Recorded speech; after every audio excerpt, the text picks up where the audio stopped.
faked you out a little bit there, YouTube. My bad. Alright, we get something a little more interesting playing. Thank you. There we go. Alright, friends and folks, welcome in. How y'all doing today? Oh, sorry, I'm all over the microphone. What's up? Good to see you. Welcome. Lovely Monday to you. Good old-fashioned Monday morning. It's like my favorite time of the week. In fact, we didn't even get a... Good job. Welcome. Good job, everybody. We're here. We made it. Another weekend down. Hopefully another weekend to go. Every week you're like, hey, is this the last one? How y'all doing today? Nice little drop of morality for you in the morning. We are doing some chatting and some looking around at stuff. I guess at this point, the ship showdown, this ship showdown has ended. So we'll talk about that too. And any of you guys voted on something?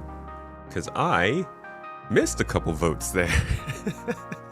I don't pay much attention to the ship showdown, to be honest, and so I end up missing a lot of the early votes because they're like every day.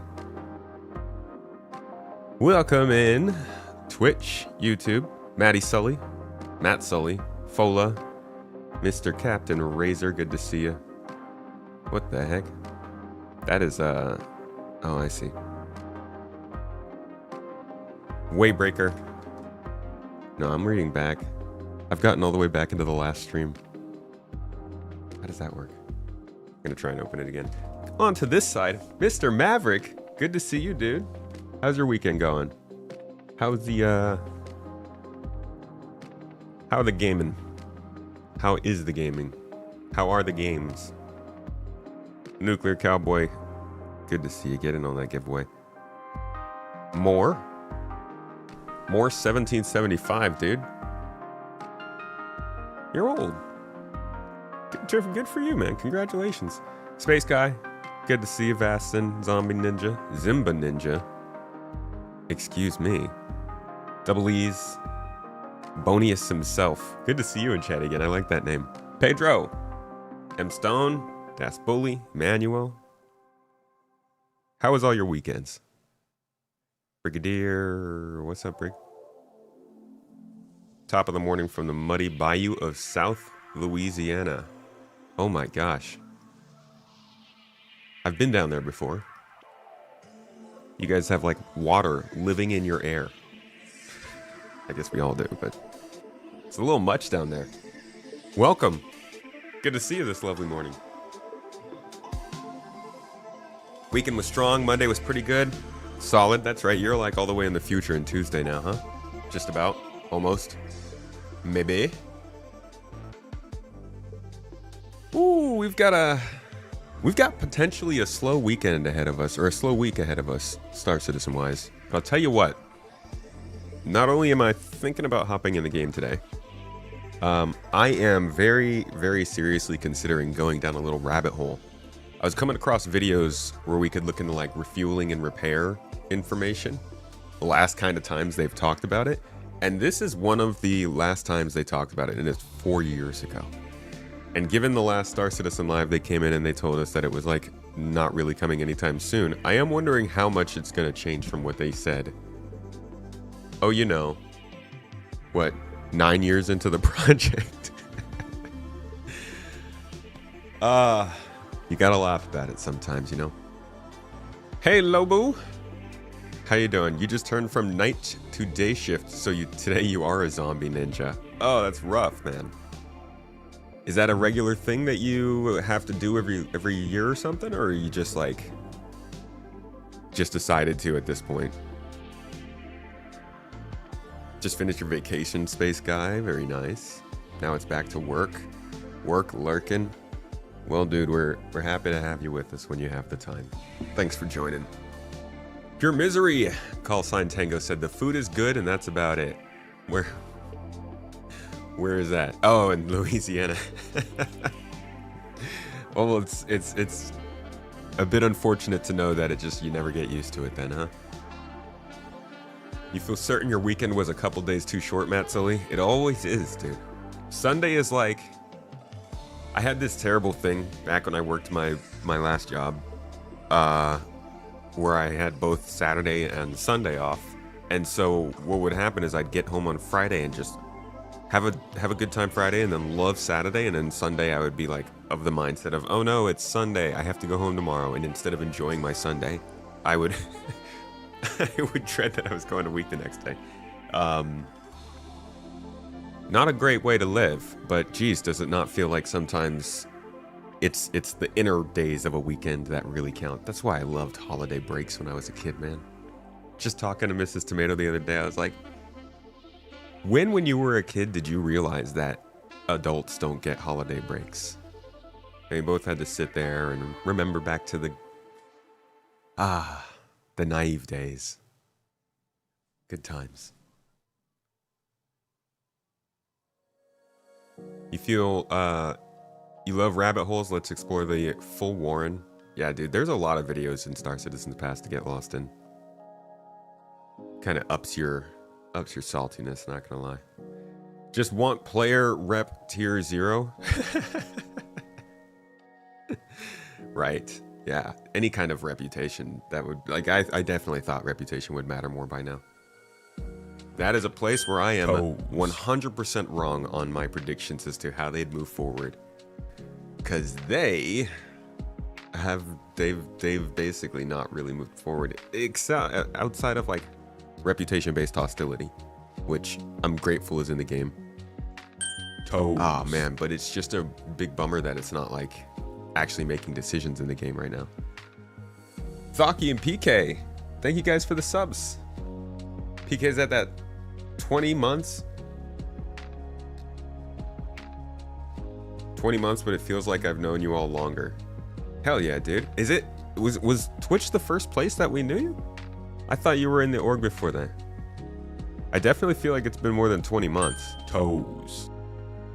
That's awesome though. Thank you for that. I appreciate you. Thaki, 11 months subbed and prime. Thank you guys so much. That is a lot of support. I really appreciate you guys for that. And Juke, Mr. Juke Sky Squawker, thank you as well for the 10 months supporting over on Twitch. I just realized that I did not refresh that. So yeah, we're gonna touch on the whole refuel repair stuff, but we're actually gonna start with well, first we'll do, oh, there it goes, sights down. So whenever they get that back up, we'll do our ship showdown, and then I want to talk about the Evocati tests. I did not take part in them, but I'm guessing chat, you guys saw people who did and maybe have things to say. I didn't really get to catch up too much on what actually happened, other than that it was pretty unstable. First time we're getting to play. I wonder, so this is probably the branch. This is the development branch that they branched off of last year? That was 3. If I'm not mistaken.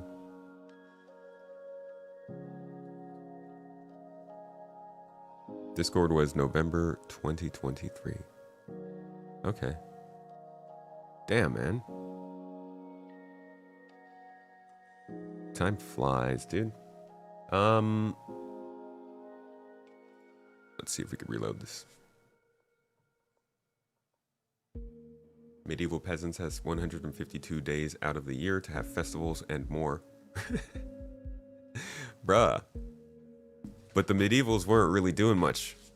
I mean, you know, they were doing things. Whole bunch of pillaging and stuff. Farming and building. But like, you gotta work more to do more.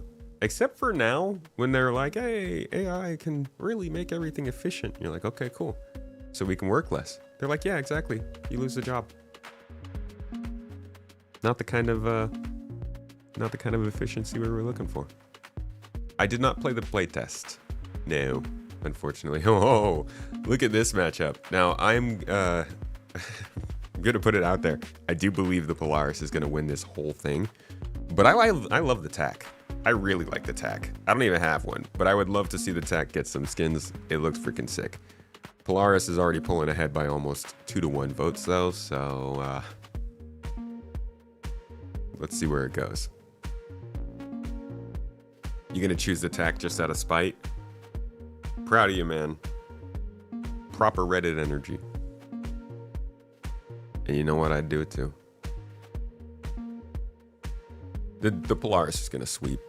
But let's how do we discover the ships? Why do these ships actually matter? The Polaris is a nimble Corvette-class capital ship, packing a powerful punch with a full armament of turrets and torpedoes, small craft hangar, habitation for a crew of 12, and an unfinished interior. A spacious interior. There's nothing about the interior on there. But this is one of the ships that launched that had people a little taken aback by some interior parts. I thought it was RSI by design. I'm actually not really sure. I think it's still the original interior. I haven't seen it in a while. But I thought it was just kind of like that Spartan RSI style, kind of utilitarian look. I don't know what specific problems people had with the ship, but people have problems with the interior. The other one, the Starlancer TAC, built for deep space patrol. The TAC takes the robust Starlancer chassis and outfits it for serious offense and defense. Heavy weaponry, a dedicated snub hangar, med beds, and 8 military spec jump seats means you're ready for anything. Honestly, I do think this ship is ready for anything. Also complaints about this ship, the turrets on the side don't fire high enough for a lot of people. Don't have a very big firing window. The hangar inside of it is pretty small, but I would say it is a hangar. It's pretty crazy that this ship has a hangar in it. And I guess maybe there's not a ton of cargo in it. How much cargo does this thing have? Because I personally love this ship. I think it is 96 SCU is fantastic. Dude, this is the mini Carrack. This is the Carrack to shoot for if you don't want to go all the way up to a Carrack, because this thing has a med bed in it. It's got cargo space in it. It's got space for a vehicle in it. It has defenses all about it. It's got space for your whole crew of up to 8 people.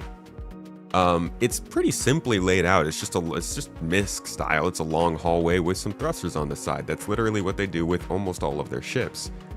And it's also MISC in that it's going to be pretty easy to adapt industrial components to it. It's probably going to have fairly heavy wear and tear. In a finished Star Citizen, this is a fantastic ship. And I think even right now, this is a fantastic ship because you can respawn on the ship. So I would suggest this for anybody who's trying to put together a crew.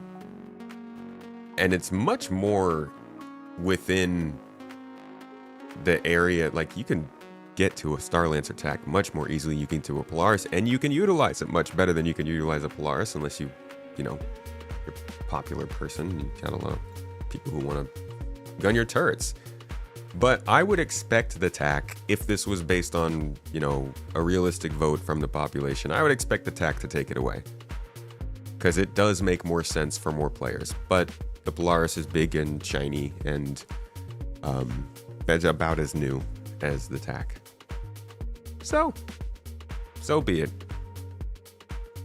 But personally, TAC should win.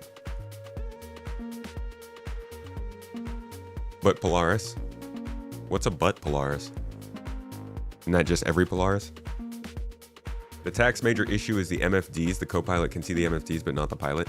Yeah, the MFDs are a little bit annoying. It's not so bad if you have a eye tracker, head tracker, Tobii eye tracker 5 plug. But it still requires you to not be able to see them at all times. You can cast 2 to your helmet, but you still have 2 that you're missing out. That is a problem. And hopefully they fix that when they go back around and do that new seating type. Remember they were talking about changing the way that we sit in our ships? It was one of those things that came up in SitCon 2023 that we still don't have. But it was a thing. And maybe that'll help. I think it was going to be here. This. Look enable, and you can see the different prompts appear over the buttons.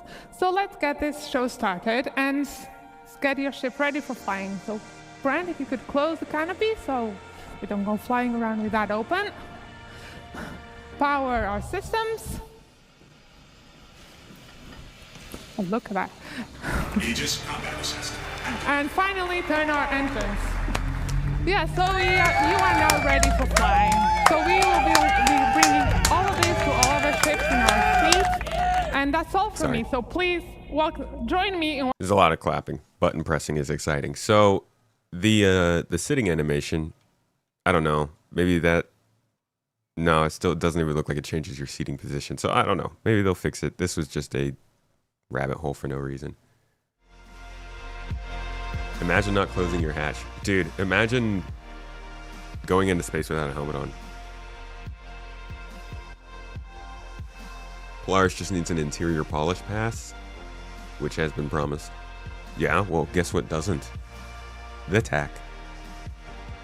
You vote Polaris just to spite TAC owners?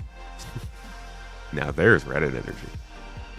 Personally, it needs a little bigger front window. Yeah, the TAC, okay. All right, fine. You guys who like to fly ships, maybe you don't like the TAC, okay? But the folks like me who get ferried around in ships, TAC is the best thing out there. I don't care about visibility. I only get ferried around because I don't want to crash everybody else. But seriously, as a multi-crew ship, TAC's pretty good for a group. So we'll see where that goes, but I think Polaris is going to win it.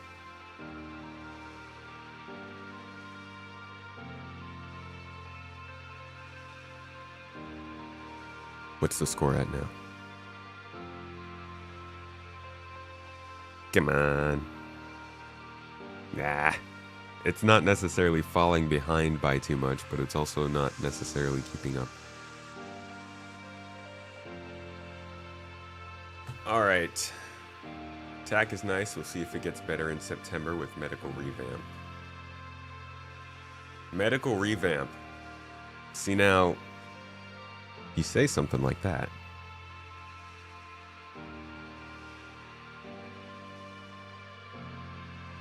And I'm like, what revamp? So there's two reasons that people think medical's getting an update, right? Hey, thanks for the hype train from U3. U3. How does that happen? Well, thank you guys for the support on Twitch. So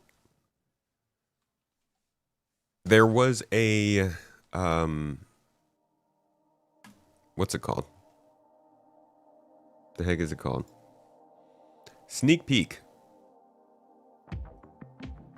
Star Citizen's sneak peek, a sneaky peeky from their newsletter.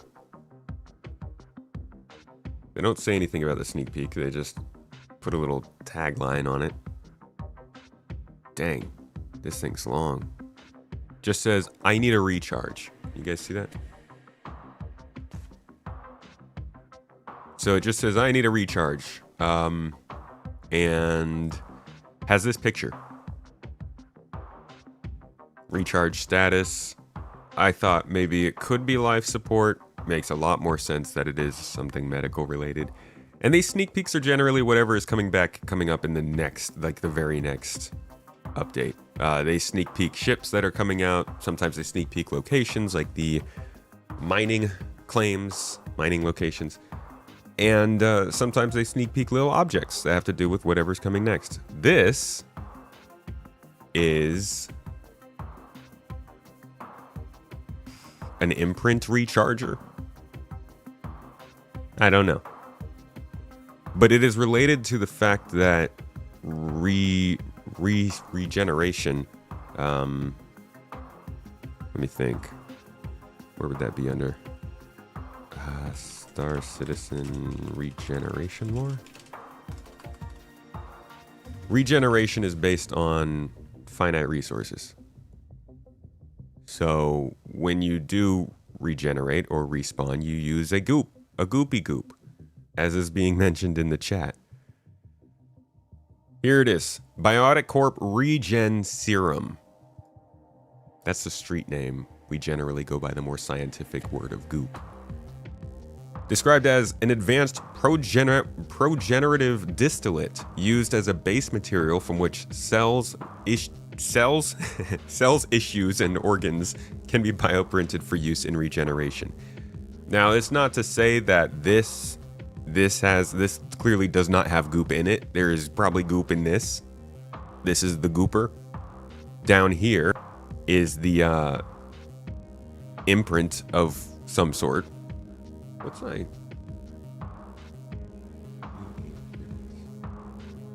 Sorry, 1 second, guys.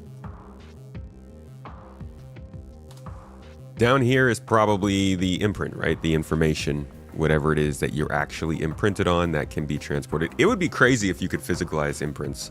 That would be crazy and terrifying. Just thinking about how that could play out in the same way we've thought about data. Or even like resources, having to transport it from one place to another if you wanted to change your respawn. And if somebody stops you, they could just steal your respawn. Oh my god, we'd get slavery.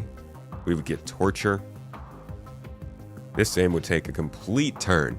So, probably not actually copies of your respawn. But, I do believe that this is going to have something to do with respawn.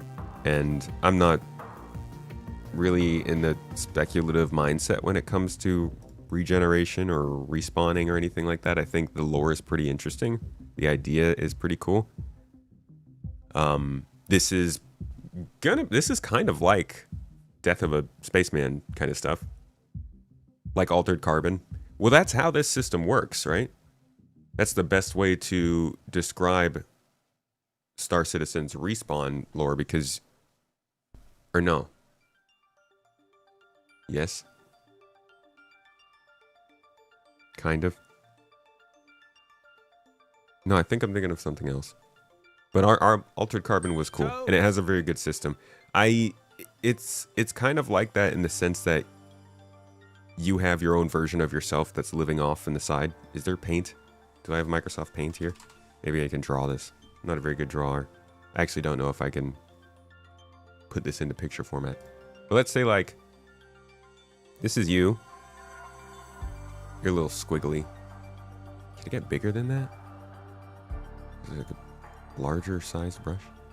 So this is you, and you have your timeline here, and you're going along, and you make an imprint here.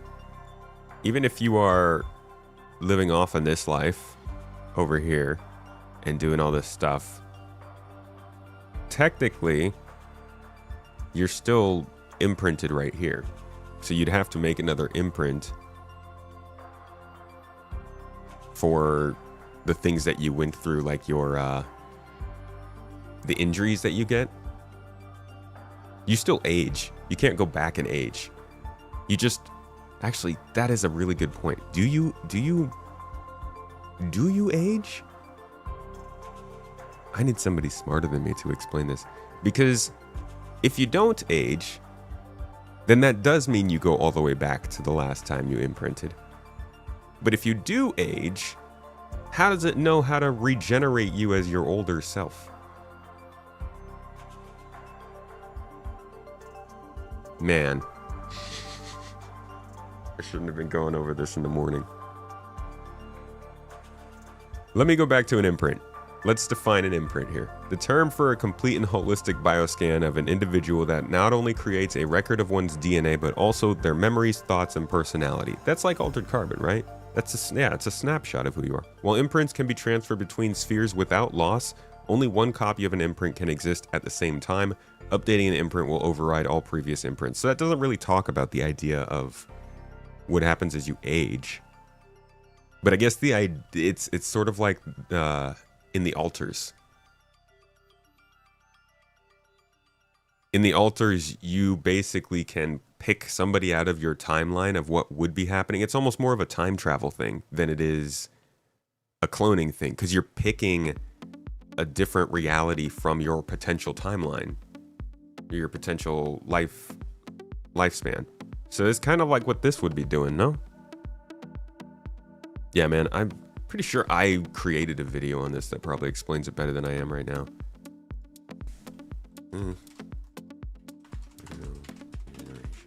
Did I? Actually, I don't think so. I think I've just talked about this with Paul on a podcast, and he generally tells... I love how often tomato things actually pop up. Yeah, I don't think I actually did anything on this.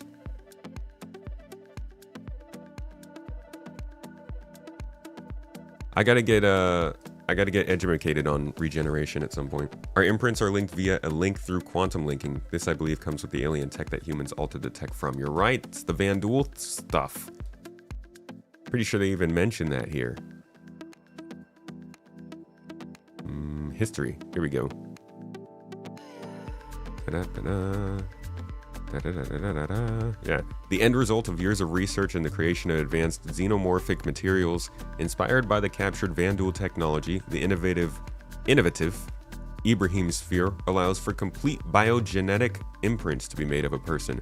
Far beyond just DNA and mental scans, the imprint captures a complete version of someone, including their memories and even their personality. The most surprising thing, however, is that the imprint does not remain static after it's made. This is freaking God technology. What the f, dude? It just captures your whole person and says, this is what you would look like after you died. That's insane. That's crazy technology. The Van Duel are scary good at technology stuff. I mean, I know they just steal other technology, but they're very good at utilizing stolen technology. Holy crap. Does everybody know about this? Are we last to this party? Do the Bennu and the Jean and the Tavarin, did they all know this stuff already? Whose technology? Where did the Van Duel get this? Who are the people they took this technology from? That's terrifying. Are we gonna have like some kind of Mass Effect Reapers scenario in this? Wild, dude. Okay, so it gets actually much more interesting down here. While the process is still not fully understood, the information recorded onto the sphere retains a connection to its source. If the source undergoes any major life experiences, such as traumatic injury or death. Wait, I got one for this. Wait for it. Such as traumatic history or death. Just for dramatic effect. The imprint is permanently altered, known commonly as a traumatic response echo or simply echo. Attempts at using imprints while the source is still alive have resulted in failure. A leading hypothesis currently being studied is that the unique properties of the sphere may be creating a connection similar to quantum entanglement. That's what you said, Maverick. Linking the imprint to its source across time's interspace. Inter-freaking space, guys. I just want to respawn back in my bed. I just want to be at home after a long day. And they're quantum entangling with interspace. I love it, genuinely I do. This is some real obscure and overly complicated sci-fi kind of stuff. I love it. So one time they've shown us, they've kind of talked about, what the heck, a prosthetic? Prosthetic? What would I have saved that as? Bionic? Deus Ex? I'm so confused. What would I have saved this as? Sorry, I'm trying to find the only time they've really ever shown us their plans for this. What would I call a robotic arm? I feel like robotic should be popping it up, or arm. I guess arm might pop it up. Let's see.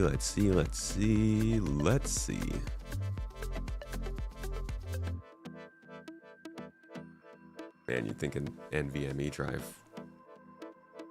would be a little faster than that. No, I don't see it here. That's crazy. All right, here's probably what we can do.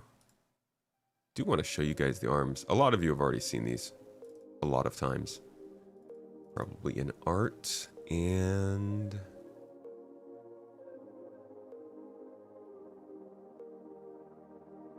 I got this.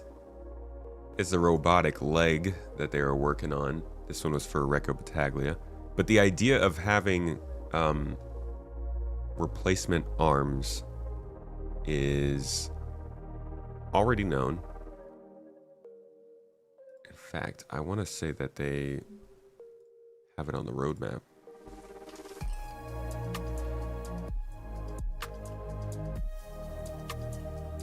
I just don't know what the heck these things would be called.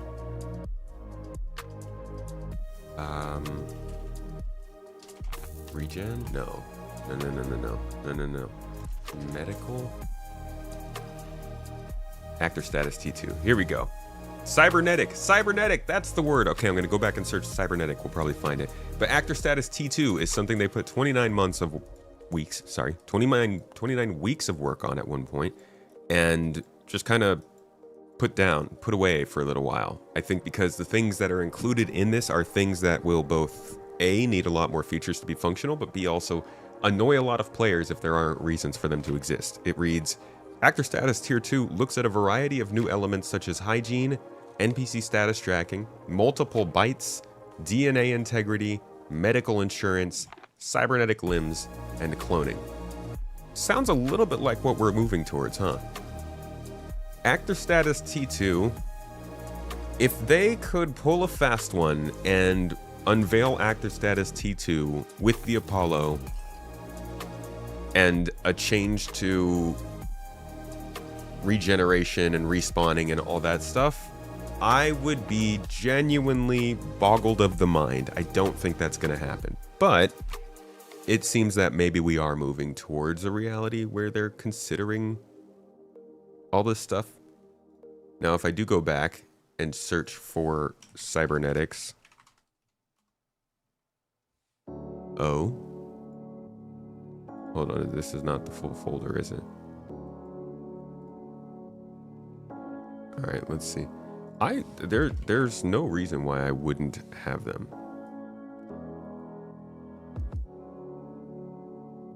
Not like it's a hard clip to find. Don't humans have a much longer lifespan in SC, like 200 years or something? I was delving deep into SC and Warhammer 40k at the same time, so I mix the two occasionally. I don't remember, actually.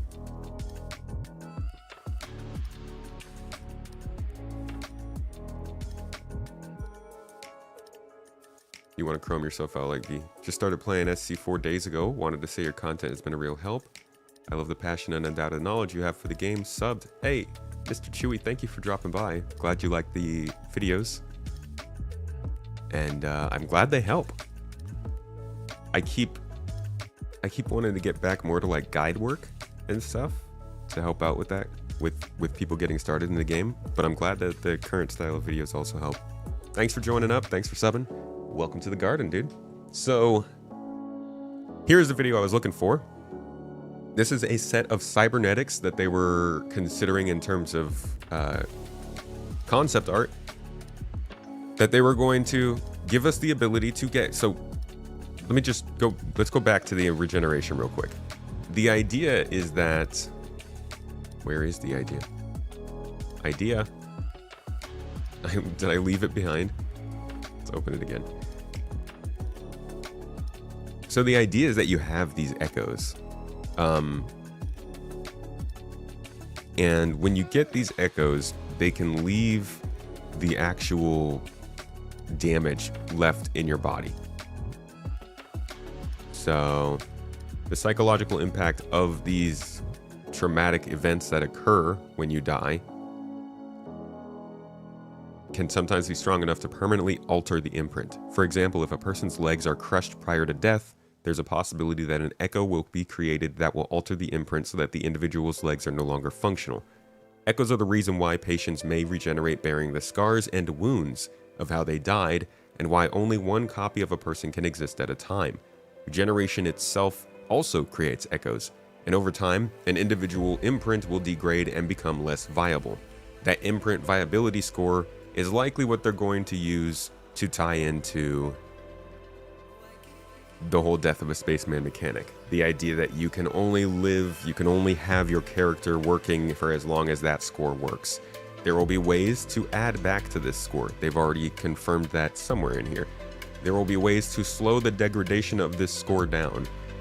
When you run out of this score, you won't lose all of your game stuff. You will just lose some money, as they've already said in CitizenCon 2954. We can go back. That quote is very, very easy to find. Stupidly easy to find. It's Richard Tyrer talking about taxes and insurance. Where taxes and insurance come in.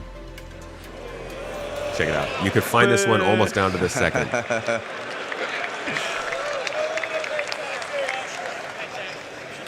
We'll have two main taxes. Inheritance tax as part of Death of a Spaceman, and security tax for your base that will cover the cost of planetary shield tech. Okay, so you get hit with the tax. That's about the biggest part of what Death of a Spaceman is. But during all of this process, it's very possible that they will use these echoes and these things to customize our characters. I'm sure there will be a way to like undo the effects and re-customize your character to not have the parts. But it's very possible that they will use this as a way to make our characters look different and kind of show off how long you've been keeping your character alive. It's considered something of honor in the real Star Citizen universe, where people can tell you how long you've been running on the same imprint, and that you're very impressive because your body is so old yet you haven't had to regen, all that kind of stuff. So I think based on the medic and the clinic you go to, you might get bad parts, you might get good parts, you might get parts that are just thrown together, and it'll depend on what system and which locale you're working in and stuff. At least that's what I think their plan was back when they were showing us this. Who knows how close they'll get to this at this point, but I do think that cybernetics are still going to be a part of customization. Thank you very much. Astaldo. Yo, thanks for becoming a member, friend. Thank you for the support over on YouTube. Put YouTube on the board today.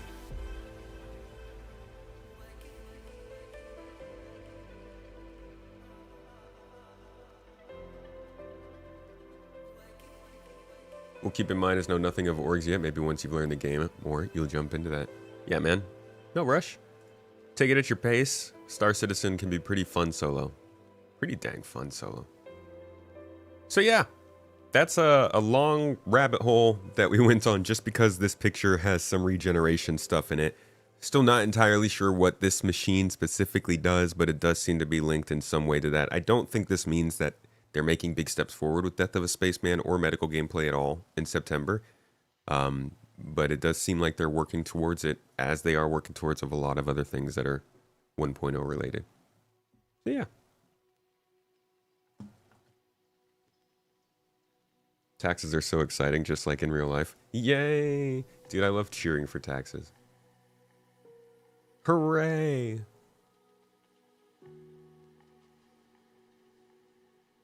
Are you going to collect the cybernetics from dead players? Build a collection? Dude, that's messed up. Oh my god.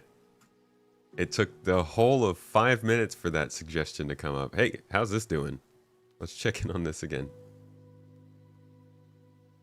And it looks like we are... Ooh, okay, yeah, Starlancer's definitely starting to fall more behind. Bummer. Are we going to have scavs that just kill people for their limbs and then sell those on the black market? Are we going to have to not be able to have cybernetics, guys? Come on now. Come on. Hold it together.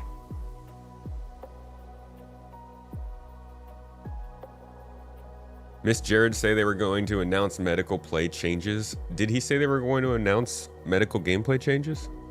I feel like he said that there were not going to be major changes, but they might get beacons fixed.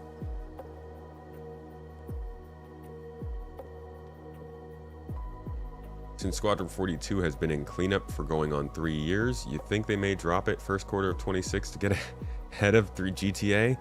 Nah. People are spending less money in quarter one. they need to have people as ready to go as possible. And honestly, with the way the economy is right now, I feel like this is going to be a rough holiday season. Cybernetic body part trophy collection, like the trophies in the Predator series. I was thinking 2077.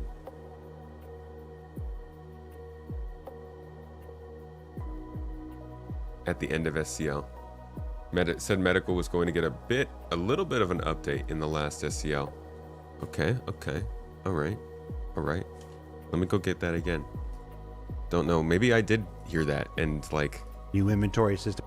My body blocked it How out. we want to deal with logging in and out, going forward. Oh, in the I was future. probably just seeing red from the logging. How are drones such as repair and medical coming along? Cool. It's the drones question that chat It's has the been drone. Okay, we already know. So this dear, we that's about the got medical. all the drones. They predated base, but Now, I do want to add that because the Apollo is launching next month without the drone, We know this. This is with the good news. existing items. If you buy it from now on, it's not come with all 6. For all the reasons, John, this is what we're going to do. So, anything? no, I don't think so. Like I said, that we're aware that there are some issues with medical gameplay at the moment, and beyond just the beacons being not there, we're wanting to try and fix some of those things and improve the whole, like not just fix things, add gameplay to the medical stuff, but hopefully we'll get that for September, if not soon after. And there will be some more changes to med beds and how they work. They're getting some additional functionality and stuff, but you'll learn more about that when that promotion stuff goes. Okay, yeah, I remember him saying that now. Yeah, some medbed changes would be good. We will see. I don't know if that means necessarily like medical focused gameplay or just like how medbeds work and stuff, but that would be good. To the event. Last question. Yeah, I guess we'll hear more about that when the Evocati stuff starts coming out. Should I mention something when they said the Apollo is coming out?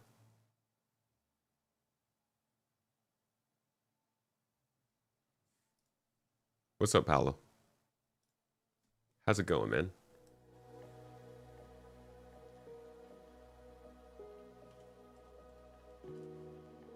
Let us see.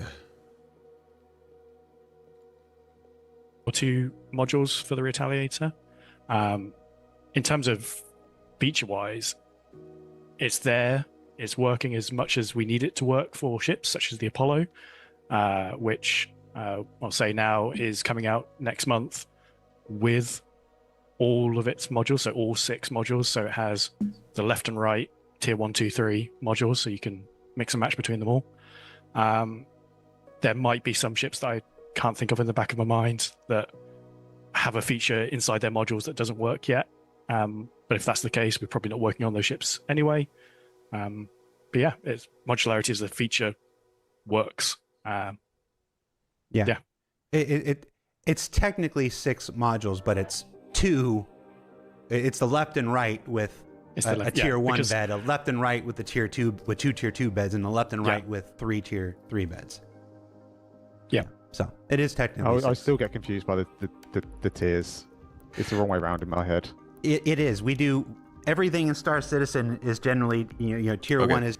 I think they just talk about this. So it sounds like the changes are something medbed related, and with this sneak peek, likely,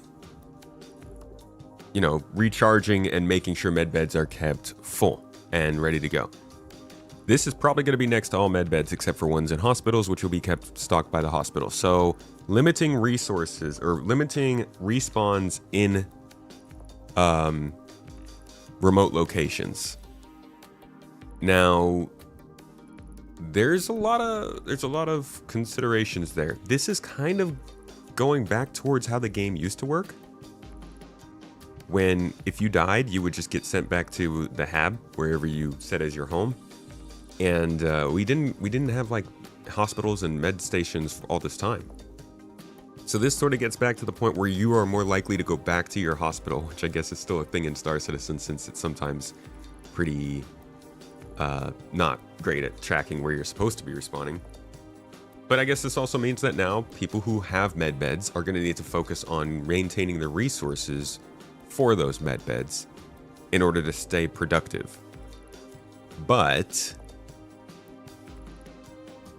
they really need to redo their entire respawning interface for this. And I don't think they're going to. Maybe they will. Maybe they'll surprise us with that. But I think that they need to start to make it possible for people who have med beds to act as respawn places that folks can select from a menu. Because if you're gonna want to make money, let's say you're an Apollo and you want to be a remote spawn point and make money from people using you as a respawn location. You fly out into a dangerous system, you set a minimum rate limit, rep limit for people who want to come in, and then people can message you and ask about how, like, support if they respawn on your ship. Once they do, you get paid, they can go off and do whatever. That could be a way to make money. I don't know if that would work, but maybe something like that could work. If this is just going to be some resources used for this kind of thing, it's still going to be only meant for people who know each other. Orgs, partners, groups. Still leaves the, like, people who want to be real medics with chasing medical beacons, which may or may not be broken by then. Hopefully they aren't. You don't think ships are getting that station? What would it be for then? You think this is... I mean, it wouldn't be something that we interact with at hospitals. That'd be very annoying if they were showing us this and it... Oh. Yeah. Yeah. Oh, this might not even be something for players. This might literally just be indicative of a change and not actually the change.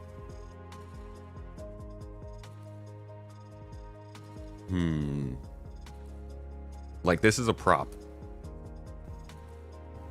You might be right about that. I thought it was just a branded thing that we would also use.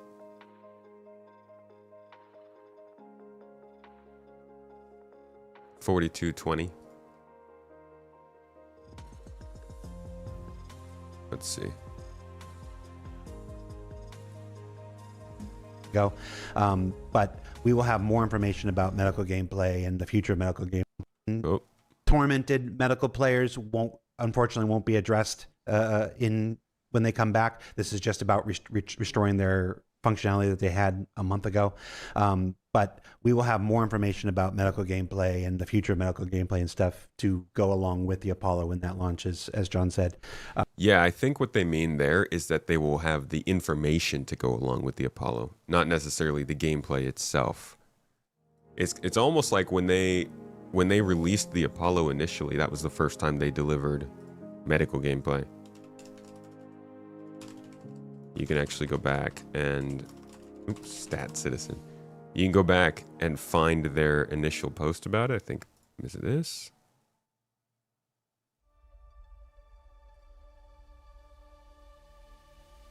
No, that's when the...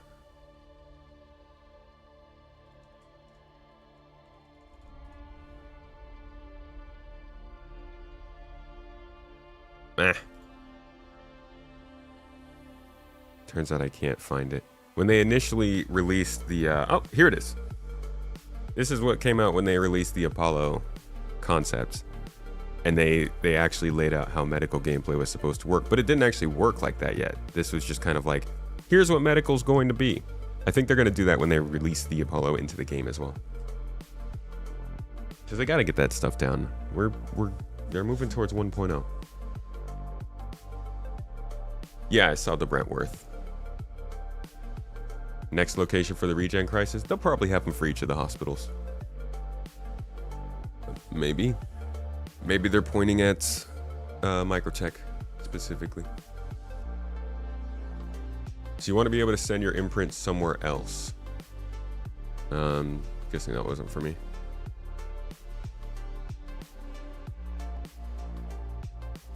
Wondering how this is going to space the game. pace the game. When soft deathing, ships just strands the player. Death makes imprints degrade, echo damage stacks, etc. They need to have working beacons and NPC solutions to those beacons. If a player doesn't pick up your beacon in the first 30 seconds, then they need to assign an NPC to come pick you up.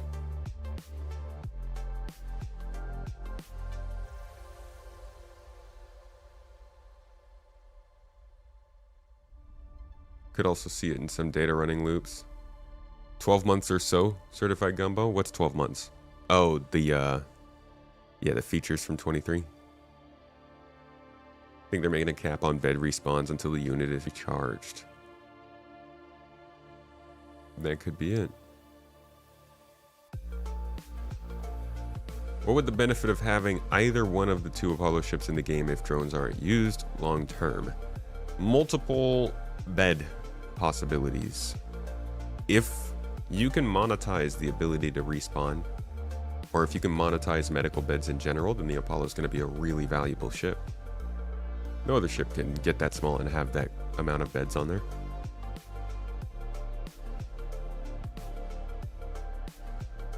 Oh, you meant either one of the 2 ships. Sorry, I get you now.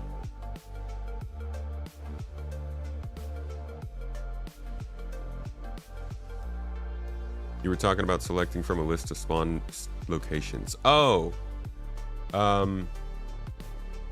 Yes. Yeah, that would require you to send the imprints elsewhere, so that wouldn't really work out. Doesn't work with their system, actually. Which means, yeah, I guess then you can't really become a random respawn point for people because they have to set their imprint there first. Gosh, so yeah, I don't know how you're gonna make money from the Apollo.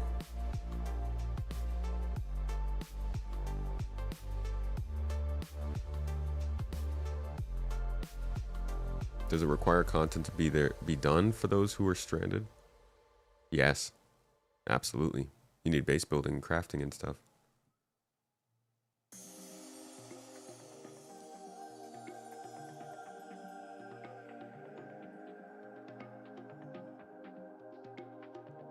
$12 months or so now whenever they talk about features coming soon. Oh, 12 to 18 months. Nobody seems to use medical beacons anymore, sadly, before the removal of them, that is. Yeah, there's a lot of sadness about that one. Hopefully we use them more when they get fixed, but it's just like people will take the medical beacon from so far away, so you're just laying there.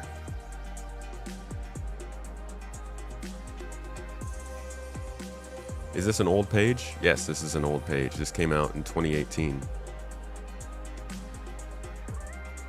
Maybe on the respawn screen there will be price options including player beds. But like they said, man, it doesn't work if the imprint isn't already relocated. It just doesn't work with how they have it set up. And maybe it shouldn't. That's a really easy way to get out of situations. If you could just suddenly, there's no planning involved there.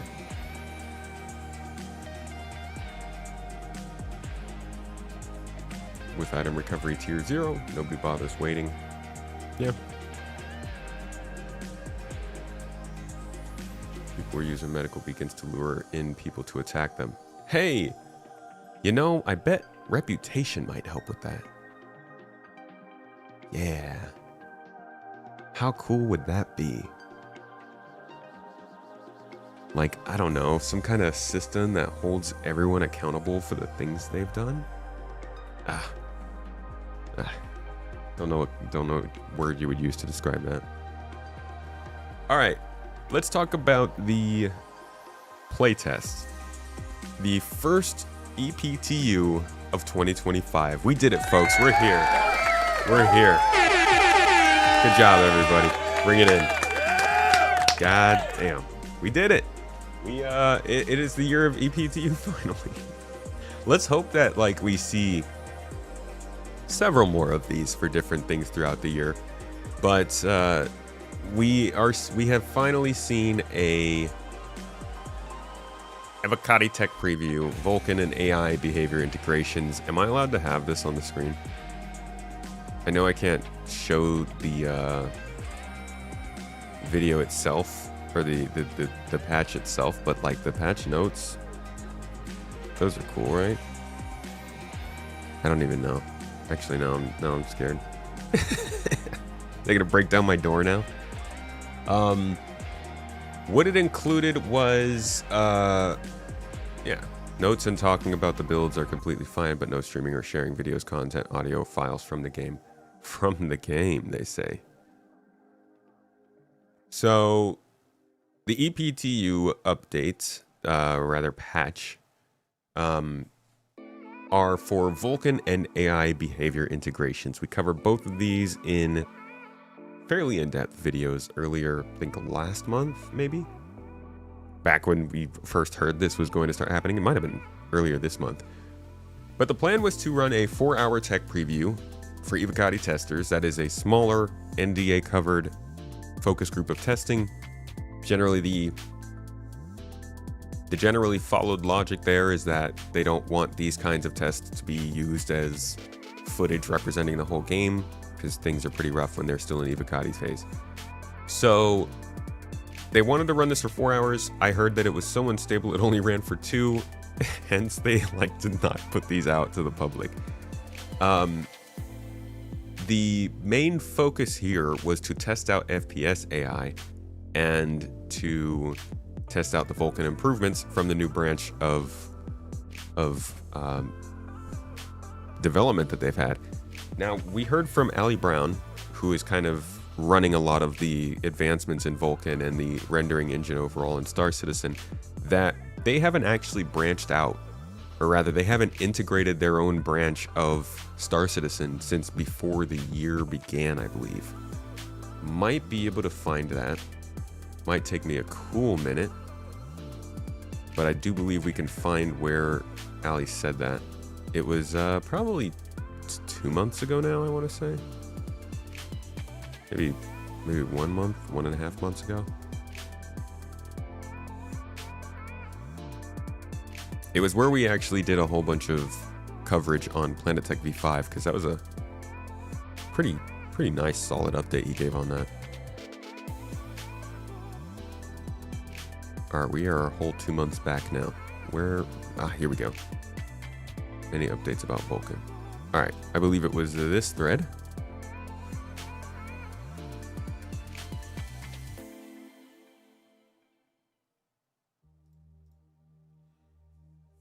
Okay. Let's see. So last he updated us on it, he said they've been integrating the latest renderer and other tech from Squadron over into Star Citizen's main branch and are about to begin testing and bug fixing. Don't get too excited yet, it can take quite some time to get the patch stream and then an actual public release. We are still not at public release, almost 2 months later now. So clearly, yes, he was right about that. This will include major changes to Vulkan, some upscaling changes, and both CPU and GPU optimizations, though some larger optimizations will come slightly later. GI will unfortunately not be included, as that needs more optimization, and it's missing a few features for Star Citizen that Squadron 42 didn't need. If you go back to our video covering all of this stuff, Vulkan in general and what it was supposed to be, it's on Space Tomato 2. Probably like 2 weeks ago I posted it. That channel is great if you want to find stuff to just research topics. We try to cover everything on that channel. And you'll be able to get a lot deeper dive into this statement, into what he was saying about this 3 years ago, I think now, 4 years ago. The plan they're still following as we're watching it step by step. And just in general, get a good understanding of all this. I'm not going to go all the way through it. Now, I don't remember where he said anything about the... There's no official public update on VR to give it this time. Except for what Sean Tracy said just a couple weeks after this. Somewhere around here, I believe, he had said that they hadn't branched for a while. It might have actually been earlier in the year he said it. Somebody else might be able to find that better than me. Oh, is this it? Welcome, everybody. Thank you for coming in. This This is your captain sick. speaking. Tomato will be with you shortly. What's going on? We get rated? Sigalian! Ah, my pizza chef. How you doing, man? Good to see you. Thanks for coming in here. Good to see you guys. Oh, Minecraft. Hey. We're coming from Minecraft and going straight into the deep end of Star Citizen, folks. Thanks, Scallion, for dropping the folks off. He might have had to dash out to work. I know he's usually cutting it pretty close on Mondays. But we appreciate it nonetheless. Welcome in, folks. We're doing some deep dives into Star Citizen updates, what's going on right now, all that kind of jazz. Hope you're interested in hearing about that. If not, before you leave, we are also doing a giveaway. Wow, exactly. For a... that was so perfectly timed. For a L-21 Wolf, the combat ship that just came out in Star Citizen is up for grabs. Thank you very much. With a copy of Star Citizen. Thank you. Thank you, Anonymous, for gifting that one out to Sigalian. And thanks, Taryn, for the pizza bitties. Pizza bitties for the week. Let's start off with a slice, dude. Taryn, wonder how many pizzas you funded over time, man. Hello, Maiden Ariana. Good to see you in chat. Victura, welcome in. Akira-kun. Hello, Chief Tygon. Welcome in, buddy.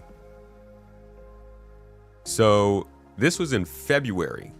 He said that after the rollout of server meshing and the huge impact it's had on the game, as a result, the Star Citizen team haven't been able to take a full new version of the engine in a while, because this would bring potentially instability and slow down the quality of life improvements for players, and also likely prevent regular timely releases, all of which are critical for continued engagement.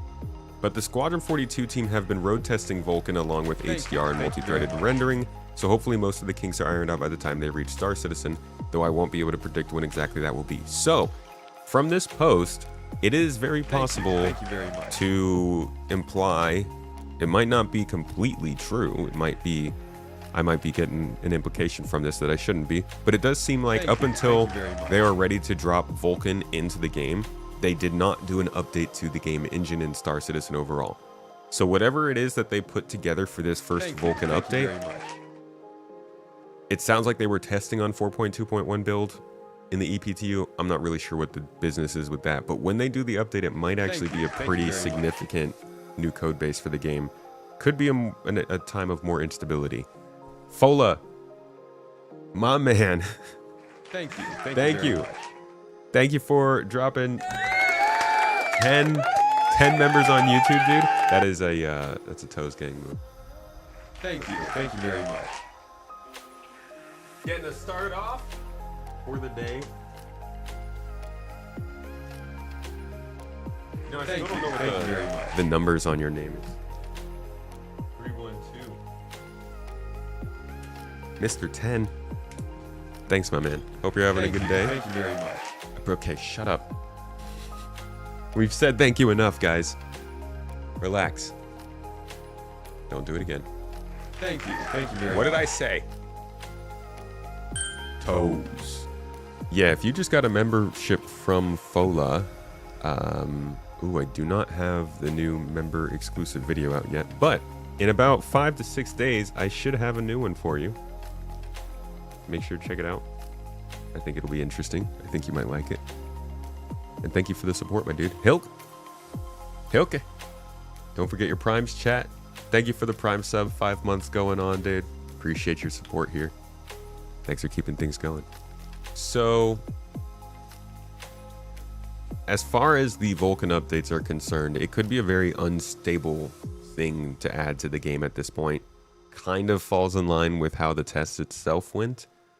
So it's and it also could explain why the update itself was so big. I'm hearing it was like 40 plus gigabytes to download.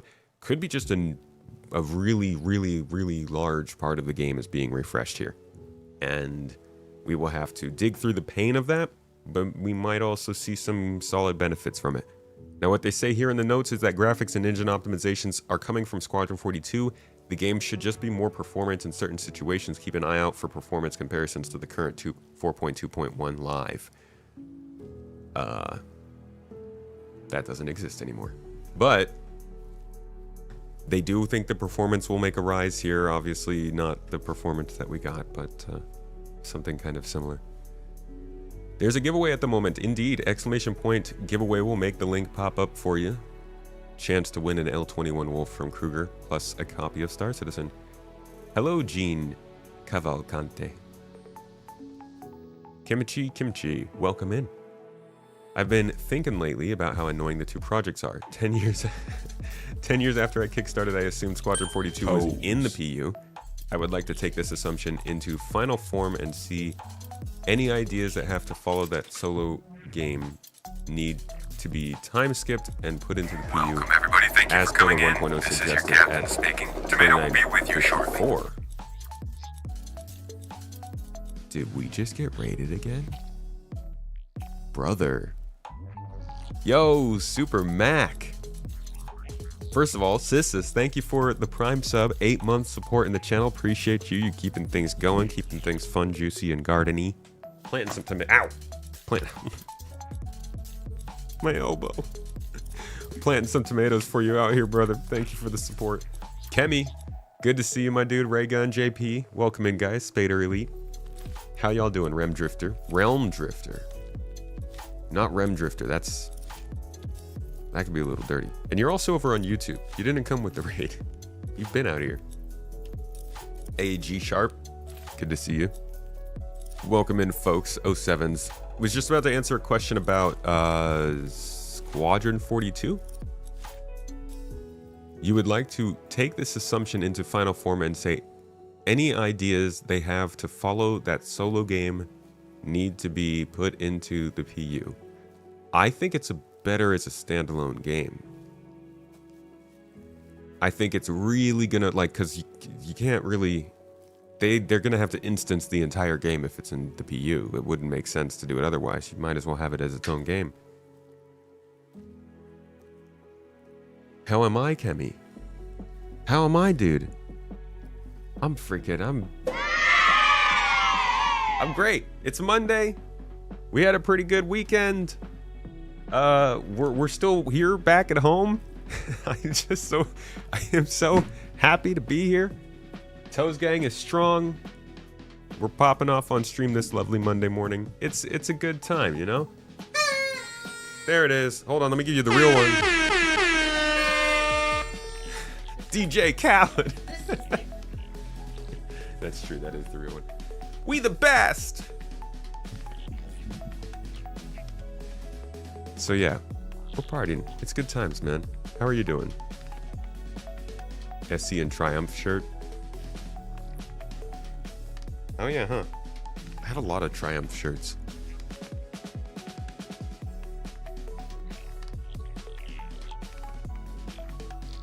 Backend patch without notes, so some are saying it's an exploit fix. Ah. Oh, no, I was talking about the update that they downloaded for Evocati, not the live server one. All right, continuing on with the Vulkan improvements. On by default, Vulkan has been enabled as the... Wait a second. Give me 1 second.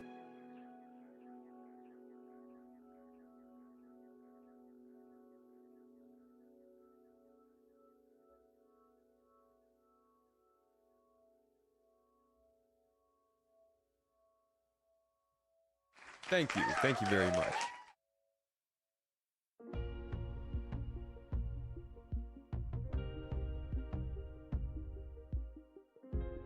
Sorry, Mrs. Tomato is using her desk. Very happy to see. It's good times. It's like a real sign that we're back in town, you know? So yeah, the actual Vulkan stuff that was also going on here, just to finish off that part of this, was Vulkan has been enabled by default, and you shouldn't need to set anything for it to work. You will have the option to switch back to DX11 in the menu if you want to compare tech. This would require a client restart. I think this is a very, very big moment for them to move the entire engine over to this new API for running. Is a big tech hurdle. It's another one of the tech hurdles that they set out on and started telling us a lot about years ago. I mean, I want to say this was popping up in like 2018 CitizenCon. 7 years maybe? 6, 7 years they've been talking about this. So along with server meshing, This was another big one. Obviously, persistent entity streaming was another big one. They're hitting a lot of their big tech hurdles lately. Obviously, they need to for Squadron and Star Citizen, but it's good to see. Gene Cavalcante, thank you. Cavalcante, thank you so much for becoming a member over on YouTube, dude. I appreciate you, buddy. I hope that you get a chance to check out the exclusive videos you just got access to. This sounds like a more recent code base, like 3.23. Wait, what? 323? More recent than what? You think Squadron 42 makes best sense as a standalone and they honor the citizenship to ones who complete Squadron 42? Cheers for feedbacking my mini essay after all the hype train. I wasn't referring to Squadron, but any content after it should be put into the PU. Like the rumored or speculated part 2, 3, 4, the context can easily be shifted a couple hundred years ahead. The parts 2, 3, and 4 are already games. Like that's not extra after Star Citizen. Those were part of the original written story. They just cut up the story into 3 parts because it was going to be way too big. So those still need to come out at some point. I don't know when they will. I don't even know if they're still going to justify a sequel for because Squadron 42 is a unique case. It is a game being created by crowdfunding. Parts 2 and 3 won't be. Those are going to be created by the funds and profits of Star Citizen and Squadron 42. So they're different games. They're going to be made more traditionally. Justifying the cost of making a really expensive solo single-player game is harder, I think, than justifying the costs of investing more in an MMO that can pump out cash nonstop forever. So I think, like, as much as they want to make Squadron 42, it would be responsible to really consider just how successful the first part was before jumping in on a part 2. Even if you've already got it written and the engine's already built, it's just like, it's a heavy investment. They've built a lot of what they need for it, though. I'm not gonna lie. Like, they've got the motion stage. They don't have to pay for that. They've got the engine. They don't have to pay for that. They've got the workforce. They don't have to go around hiring that again. They have the story already written. They need, like, the characters. They need a lot of new animations, maybe some new features and stuff like that, new locales, but there is a lot of the work done already. I don't know about that. I think we should all just wait for the release of Squadron 42 before we talk about the sequels. Oh my god. Yeah. Seconded regarding the space jump pod. Really great questions. Thank you. I love doing the space jump pod. Yeah, that was fun. Getting it on a bit late today. The podcast with the kids for Jump Space was great. Why did I read that as space jump? Thank you. And thanks for shouting that out, folks. It's actually one that I haven't gotten to talk about. Hold on. Space Tomato launch sequence. I'm gonna plug that right now in the chat. If you are interested in Jump Space, formerly known as Jump Ship, it is a co-op PvE focused game that brings ship combat, FPS combat, and engineering gameplay together in a kind of Sea of Thieves style format, but there's no PvP. So it's just you and some friends up against a whole bunch of waves of enemies and different scenarios and missions. It's coming out next month in early access. It's got 1 million+ wish lists on Steam. There's a lot of space folks who are into it. I do think Star Citizen community would be pretty into this one. So I brought a couple of the devs onto the podcast, and we had like a good hour-and-a-half conversation about where the game came from, what they're aiming to do with it, all that kind of jazz. You can check out the podcast. I just posted it in the chat. Or if you regularly follow the podcast on Spotify, Apple, Amazon, YouTube, whatever it might be, it is the latest episode up there. Tell me what you think, and let them know Space Tomato sent you. so we can do more of these kinds of events with them. Last time, I did an interview with a developer, it caused a whole bunch of controversy in the community. That was when we brought Yogi on and talked about the flight model. And yeah, the Star Citizen community, you know, can say a lot. And since then, we haven't had another dev from CIG on the podcast. So let's give good feedback here and let them know it's a lot of fun and we like it. Hence why some believe the PU is the backup plan just in case Squadron 42 is a rotten tomato. Well, it's a backup plan with a lot riding on the front up plan. Think I get what you're all saying. To use the assets from Squadron 42 and SC after Squadron release, that will most likely be the case. Yeah, I think some of the stuff will be included. Definitely like the planets and the moons and things like that. But there's a lot more you have to add to an MMO star system than a single-player narrative-based campaign system. Yeah, the Jump Space podcast is freely available. It's regular launch, regular places.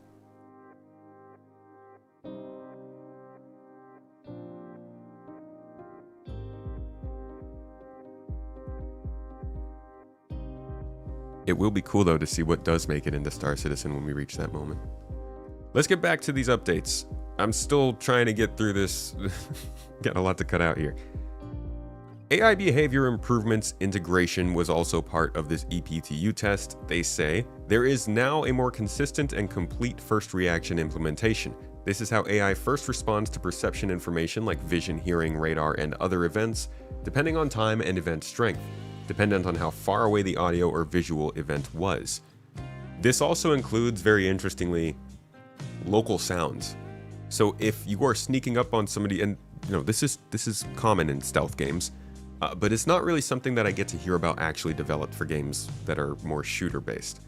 But if you are in a place that is loud, you can make more sound. This is common, like I just said, in a game like Splinter Cell.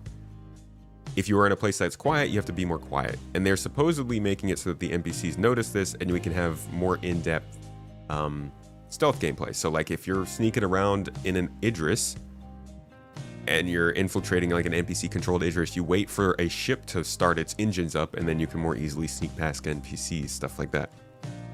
They said that we increased a perception meter and this determines when AI will perform different levels of perception behavior, starting with turning their head, then turning their body, triggering an investigation, or going into combat.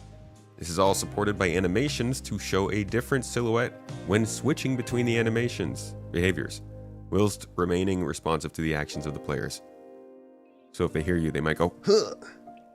And then if they see you in real life, they might go, huh. And the animations and the silhouettes, that's not actually true. You're only able to sneak around in a foundry.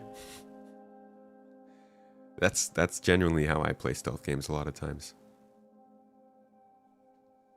Continuing on, they say we've also added hooks in for the designers to script level-specific behaviors when AI reach different awareness levels, like radio for backup.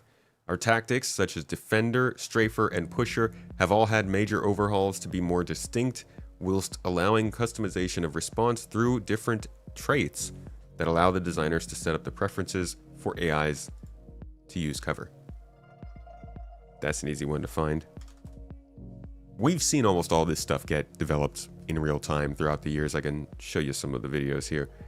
We've also heard it a lot, actually. If you just go to any monthly report from last year and you go to the AI section, there is a real good chance that it has something about AI perception. Let's see. In fact, I could just search for perception. There we go.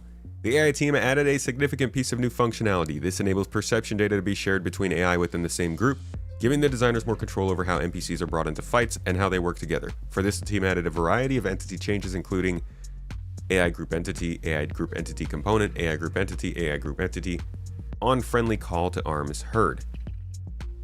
Elsewhere, the team reviewed and made improvements to how AI used wild lines, including adding new combat communication wild lines such as surrendering, grenade reactions and throwing, investigation, hit reactions, reloading, and perception reactions. Let's try another one. Let's go April 2024, just to see just how common this might have been last year. scroll up into this one. Search for perception. Okay. So I got unlucky on that one. Hold on, one more. Maybe it wasn't as common as I thought it was. All right, fine. It wasn't that common. I just only happened to get the perfectly right month when I got it. But a lot of the AI stuff that did go on last year was based around their behaviors. They're talking about it here. While many behaviors will be based on work done for Squadron 42, the expansive nature of the PU will require bespoke additions. So it's not just perception, it's also the behaviors that they take. They began meeting with design and creative directors to walk through various locations looking for opportunities to clean up existing behaviors or add new ones. All of this and the other stuff I'm going to skip that may or may not actually have been AI related, I might just making it up, is leading up into these improvements being added. And these improvements are linked back to CitizenCon 2023, where they gave us this whole big list about the different types of traits that AI would have, from always fleeing to blind firing, aggressive and reckless to friendly fire, defender override to suppressor. We've seen some of these start to come into the game as well, and as is being mentioned, even in ASD, the NPCs act a little bit different when they engage you. Going back in time, we also have videos like this, where they showed us literally the names of the AI here, and you can see how they're acting a little different. The pushers getting up close and personal, the strafers keeping mid-distance and sticking around, and the defenders are keeping some extra distance, sniping you from afar. This was back in 2022 they were showing us, but it was related to a lot of that Squadron 42 focused NPC they were working on. Here is another example. This looks like a level actually from Squadron 42 where you'll be playing. And you can see that the NPCs engage in different ways. Some of them rush up front and try to shoot you, others hang back. It's pretty standard for an FPS game, but it can be easy to forget that Star Citizen and Squadron 42 are FPS games. You know, they're very much spaceship flight games, but they're also action adventure FPS shooters.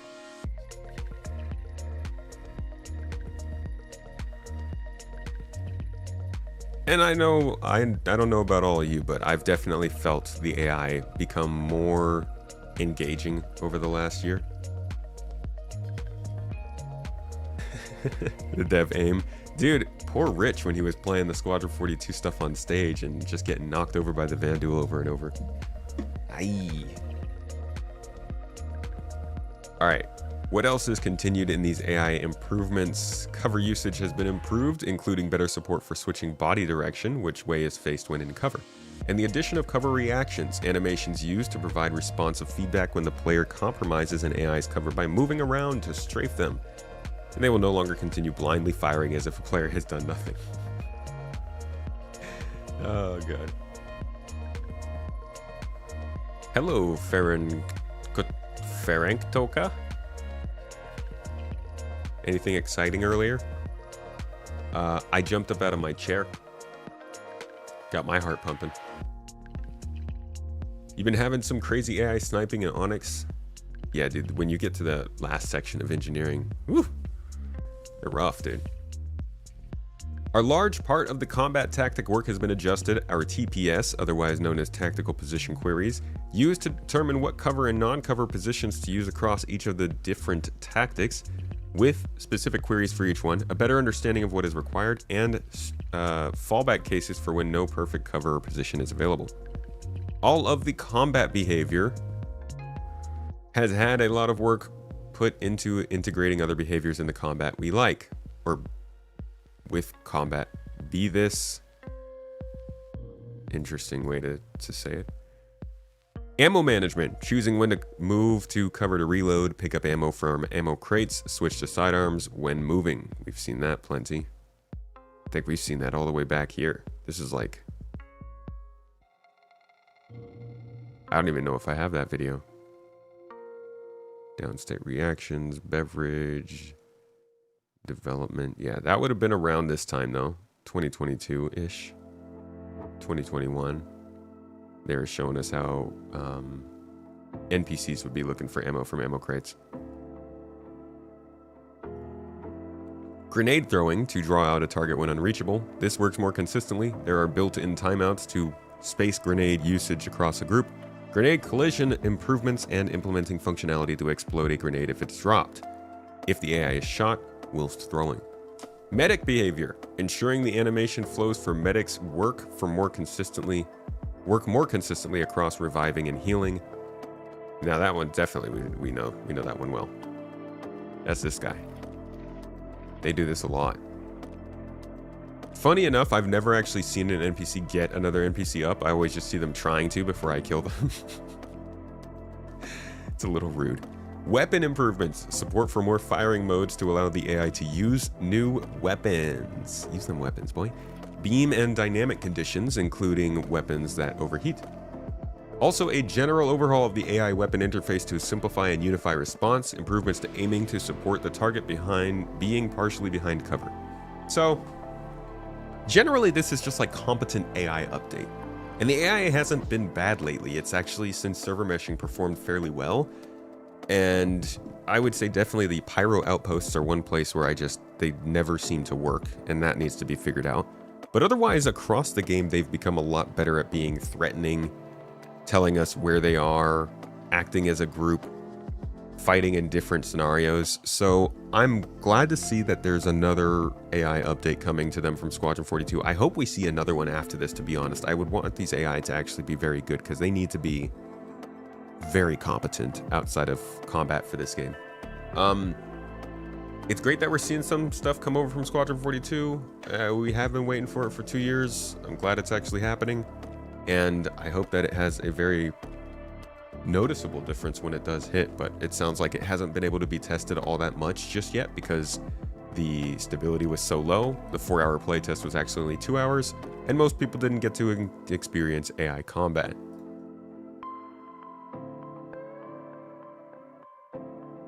Looks like there were some rendering problems going on. AI oh, I can't show these. My bad. Just gonna cut that part out. There were things that happened. We'll stick to that. And it only being 2 hours means that they're probably gonna have to run another one, hopefully soon. And hopefully that can, I don't think this is 4.3. I think this is gonna be a 4.4 kind of thing. Something that we'll see closer to the end of the year. If they're only just hitting the ePTU now, but maybe if they make some quick progress on it, we'll see it by 4.3.1, but I really do think 4.4 is going to make the most sense here. Either way, long update, but hopefully a good one. Hope you got the info. Now we're going to talk about spaceships, I think. I want to talk about, hold on, what was it?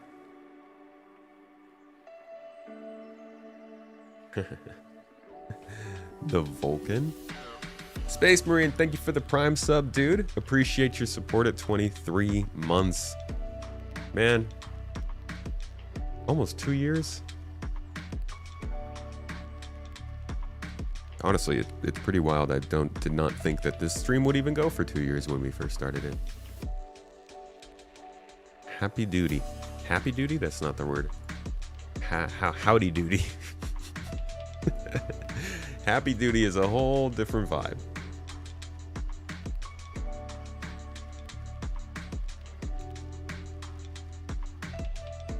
This update you haven't run into, and NPCs that are invincible so far, which is a plus in your book.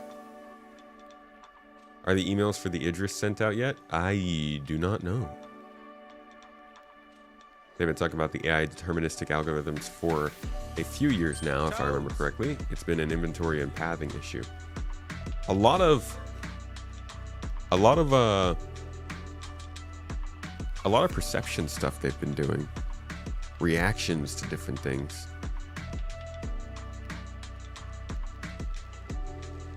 They could do a funny storylines with NPCs, like NPCs trying to buy your ships, and if you don't sell, they attack. Doesn't always have to be just ship jacking. But I like ship jacking. Could there be a deeper meaning to the direct naming convention with CitizenCon Direct? What would be the deeper meaning? That we get to direct it?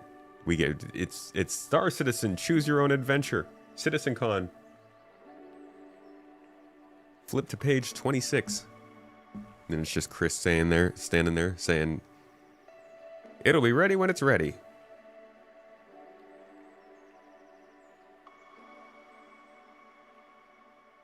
Certain features shown at CitizenCon ready for download. Ah, I would not believe that, but solid conspiracy theory.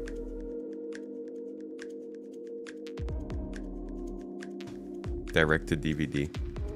Imagine physically distributing something these days. How are we doing on the ship showdown? I saw that the attack is the Polaris is pulling away, somebody said. Oh my god, it's almost double. Despicable. Come together, brothers. What are you doing? You know that? A wandering mage with the super chat, dude. Thank you. New-ish player from March. Are you just from March? Cool. Well, I know your name well. Not used to when things are sold. Do you think or know if the Pioneer will be available for purchase or upgrade this IAE? I think so. Yeah. On the Consolidated Outlands Day, I believe the Pioneer would go up for it. Yeah. Yo, guys, give that super chat a like. Like it up. Big thanks to Wandering Image. Those types of things literally keep the stream going. Give a shout out to the man. You spite voted for the TAC. Other people were spite voting for the Polaris. The Kickstarter package states we get a ship model USB key with the game installer on it. Oh my god, why? Why they do that?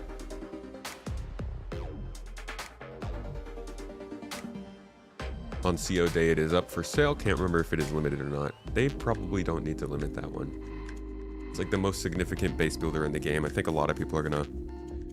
Actually, no, I don't think you're gonna need one of those. You could probably just hire somebody to build your base for you. I mean, hire somebody to let you use their ship to build the base. Hire someone to build the building tower that then builds your base. Everybody obviously wants to build their own base, except for some people that just want a good base built for them. But like, all these ships need to have a way to make money for their owners. I guess the Pioneer is an endgame ship. It doesn't necessarily need to make you money. Did I finish all the resource drive tasks? Not even close. I probably should get in there right now and do some hauling. I might do that. I might do that. I might change this up to be a little bit of a Q&A. And if you guys have questions you want to ask, you can right now. I'm down to get into a couple of rabbit holes. I've got the time. And we're here. And it's Talkin' Mondays. And the only other things I wanted to do were go over a couple of ships that I like. But we went over the Vulcan not that long ago.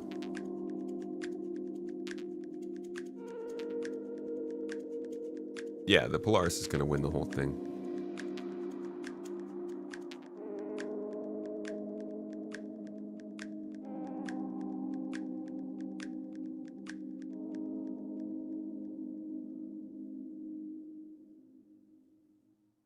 Have no trust that the system will work well enough for another player to build and you correctly get ownership. Better hope so. Because we got a whole crafting system that they're trying to put in. Pioneer is a ship that creates the ultimate time and money sink. Definitely a resource sink, that's for sure. I'm excited for the new medical salvage. Medical salvage? The Apollo body harvesting beams, since it sounds like they might be abandoning drones on it. Body harvesting beam, very nice. So we're just body collectors. How will CIG redesign the cargo of the Raylan? I don't think they're going to need to do much, honestly. I think, looking at the picture of the Raylan, I don't think I have the actual picture. Hold on. If you look at the picture of the cargo on the Raylan, you can see that there is space for the boxes. See, if they just take these cargo pods here and they make these rectangles instead of triangles on the inside here, They just need to slightly change the shape of these to accept rectangles. Just expand the outer edge of each triangular face. Or I guess this is a hexagonal face. And then you could just fit 32s in there. Also, apparently it's in the Q&A that they were meant to fit 32s anyways. If you need help with resource drive, me and 4 other people can make it for 2 hours. 2 hours per corp. But you don't have 4 people. Well, I appreciate the offer. You think the Starlancer TAC has some workflow issues that it needs to address. The layout is a mess and the hangar is too limited. Really? How would you change the layout of it?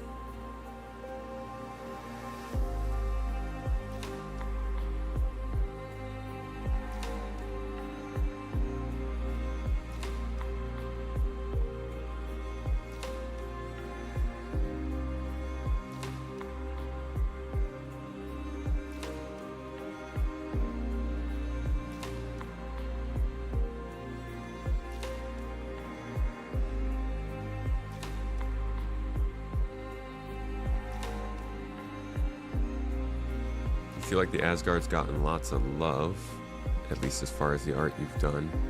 It's gotten the most votes. Oh, you think like the Asgard's gonna beat the Polaris? Whoa. Out of all the silhouette ships yet to release, which one is the last bespoke ship coming in October?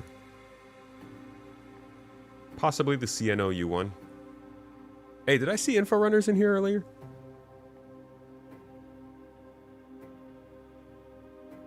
Toes. Hey, welcome aboard, Paul Taylor.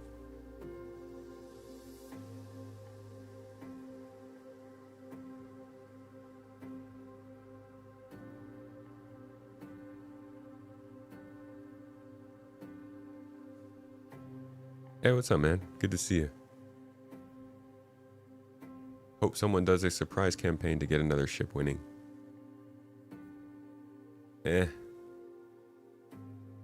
How much does one campaign really do? Never understood why people were so confused by the rail in cargo. It's literally just a triangular shield that goes around the boxes. It's always been that. Well, I mean, these aren't boxes here, are they? These are still triangles. It's just they need to change the shape of these small pieces. It's like looking at this doorway. This is definitely around 32 SCU size, I would say. So they need to change the inner part of these to boxes, but the outer part could stay as triangles.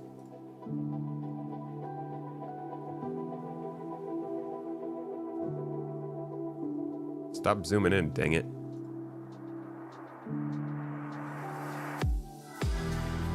If you look at the other ones, it does look like triangles from far away. But then you notice the interior of it is also a triangle. I think that's what they need to change. Realizing how big for the first time the Raylan is. Yeah, Raylan's pretty hulking. I love this picture of it. This really makes it look just like a hulking gorilla of a ship. And I use this picture as much as I can whenever this ship comes up because it's beautiful. Someone says they just updated the table to show respawn in tier 3 beds. Yeah, people called out that they that it was missing, I guess.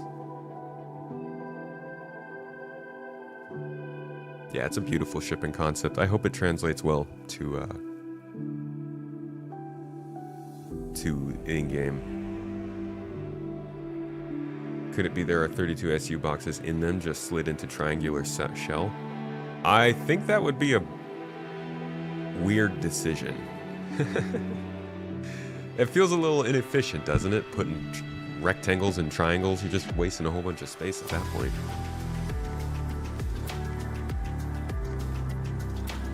I mean, they might do that. That might be the case. I just feel like,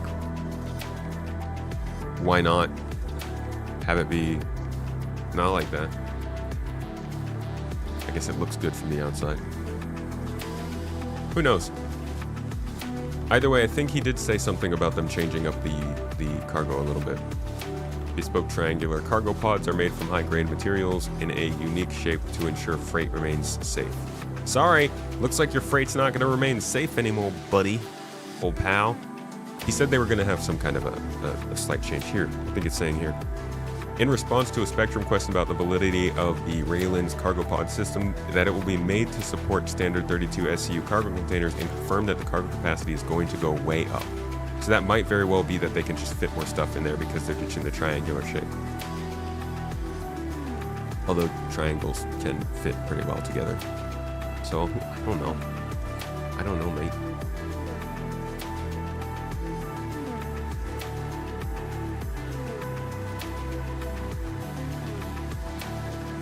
How do we get the cargo boxes? Get the boxes in the boxes? You gotta box your box so you can box while you box. I don't know. Don't ask me the hard questions.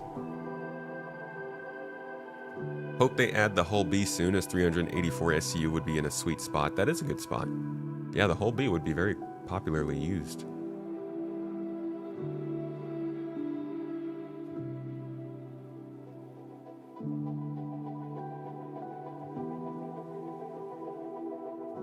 The price of the ship will go up for sure. Oh, for sure, dude. How much is it right now? Pledge price $200. $200. Let's look at 320 SCU. It's considered a large, and it's sold for $200 at pledge. 6 SCU, considered a small, and this one's sold at, where is it? 70 at pledge. Yeah, I could see it being 200 still, but it'll probably go up to like 230. Whew, 240 maybe. Any bets on Javelin coming to the game when Squadron launches? It'll be either at or before that happens. They won't wait a second longer. Maybe a second longer. Man, I need to fix my posture when I'm sitting here. You think it'll be closer to 400? Yeah, I don't even know, man. I don't know. I like the way the Sulin looks, but I think the Raylan looks a lot more beautiful. Then again, these are all concept images, so we'll see what it actually looks like. The interior of it looks amazing. I absolutely love when they did their piece on it and they were showing all the animations and stuff. Which also includes the return of the tremendously popular baking contest, so get your ingredients. All the animations on this thing are crazy. This, which can carry more in one run, but has the risk of, if I get jumped on in transit, my cargo is more at risk. That's Check it against the Prowler utility. Is not have one ship that is superior in every single way to another ship that's equal to it. We want there to be trade-offs. Even from trying to get into the ship, it's going to be a unique experience. So essentially you've got a grab platform that's going to fly through the air, come and greet you. You get on it, click a button, takes you up to the entrance of the ship through the airlock. That's where you first get your experience of the Xi'an architecture within this ship. When you choose to get on the lift, go up to... Brother, dude, this is such a clean looking interior. Holy crap. Habitation. You've got a console that's made out of like 50 different pieces in it, and it all builds itself into position, and you click the button. Get on your elevator, which isn't the standard elevator either. At the moment it's at an angle, so you have a very different experience of like transitioning up. See, dude, there's going to be so much to do to make this ship work with all these different crazy technologies. Angle, so. But look at this computer console right here. You see this? This is spring 2021, yeah? You have a very different experience of like see the way it transforms? Check this out. This is a video from, I don't even know when.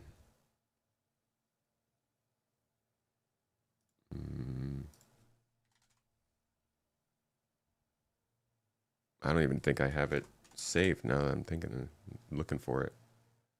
Ah, I do. Ooh. All right. This is a video from, gosh, I want to say 2018, 2020, 2021. And this was showing off some of their concepts for what the Jean architecture would look like. And I'm thinking they kept it pretty consistent.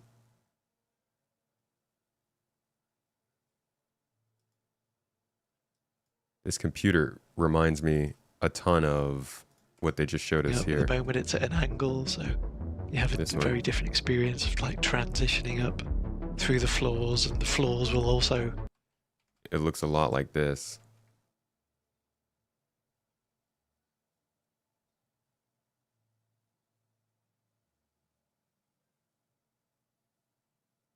Which I do love. Gives me Forerunner vibes, to be honest. So I'm glad they're sticking with that, because the Jean stuff looks really, really good. Transform to sort of enable you to get through easily. So then when you're in the habitation section, you've got access to beds and lockers. You can go left and right to the turrets and escape pods. And then you've got the dual race kitchen and bathroom section, and then sort of like a communal eating area. And then from there up, basically it takes you to a more technical section. And so you can either go to a docking, which is at the rear of the ship, and then you've also got a good portion of components in like the sort of quite technically themed area of the ship. And then you transition through there towards the bridge. And again in there is... we were looking at a way of being able to access components in a non-standard way. So the big stuff we've kept quite traditional, because it makes sense, they're just there. But the smaller stuff, it's kind of like a component delivery system. So you choose which component you want to access. Which is crazy. Repairs are going to be insane on this ship. If you can only select one component at a time, I think they might have to reconsider that. Delivered to you. You can change out whatever it is you need to change, and then it's taken back off you and absorbed back into the ship. Then you just transition into the bridge, open bridge, and then, like I mentioned, the captain and the co-pilot at the front in their large, like floating, almost like UFO style seats. So I think there's plenty of great opportunity in there in terms of animation and what we can do with what's spinning, what's moving, what's reconfiguring. So I think the ship team is going to have a lot of fun with that. So what does... Samesies, dude. Samesies. Yeah, it's a cool ship. I'm looking forward to it. All right, Prowler Utility. Let's see what that was. Somebody was interested in hearing about that. It's from Esperia, right? I was mainly comparing the other two just because they were made by the same company. But this one's 32 SU at $300. I do think, God, why is this one $300 freaking dollars, man? That's crazy.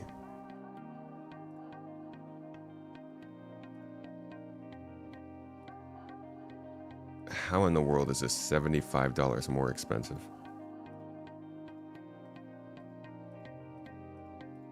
They're both alien ships, guys. This is more alien of a ship. This should have a higher alien tax. Jesus. Stealth. You guys are just picking any feature that's that's unique to this ship and saying that's why it costs more. That's crazy, man. I can't believe it's $75 more than the Raylan. The Raylan's $225 as a concept. Absolutely wild. I mean, I'm not trying to tell people to buy this, but the amount of money they might increase this ship if they're willing to put the Prowler Utility out for $300. Woo. Bird tax. What's the original Prowler?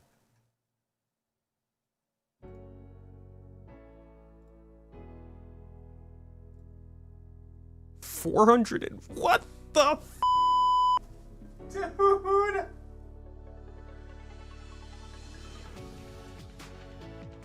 What?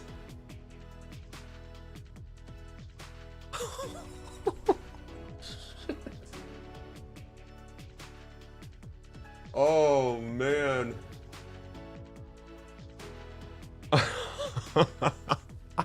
Dude, I did not know that. Wow. What is going on?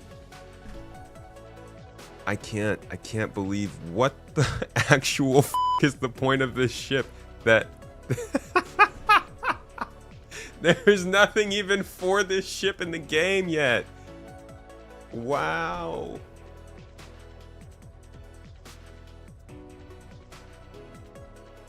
Well, okay. Sure. Guess we don't want to see very many alien ships flying around in the game. But I mean, good grief. Yeah, it's a freaking beautiful ship. This is one of my favorite designs in the game. Takes me back to Final Fantasy Spirit Within. But like, I got to watch that movie for free. I didn't pay $400 for that movie. It's a cool ship, don't get me wrong. One of my favorite freaking videos I've ever made was a cinematic for this ship. Whew. But I would never buy that. Somebody else said in the Raylan Q&A, it is literally the first answer that the cargo fits. The triangular cargo pods of the Raylan are actually fixed to the ship and not the cargo containers themselves. They open to fit the standardized cargo items inside. So I'm guessing they are... they do this here. As the pods themselves are part of the ship, they provide some protection, unlike the whole series where the pods themselves are open to the void. Oh, that's nice. However, they offer nowhere near the protection of a fully enclosed cargo bay. So some protection. That's good. So I'm guessing that they're just changing that system. Maybe they're changing the triangular system. Because John said they were going to change it. I don't know why they would not. Or why he would say that if they weren't going to. Maybe they're going to change these to rectangular shapes and keep the triangles. Maybe they're going to... I don't know.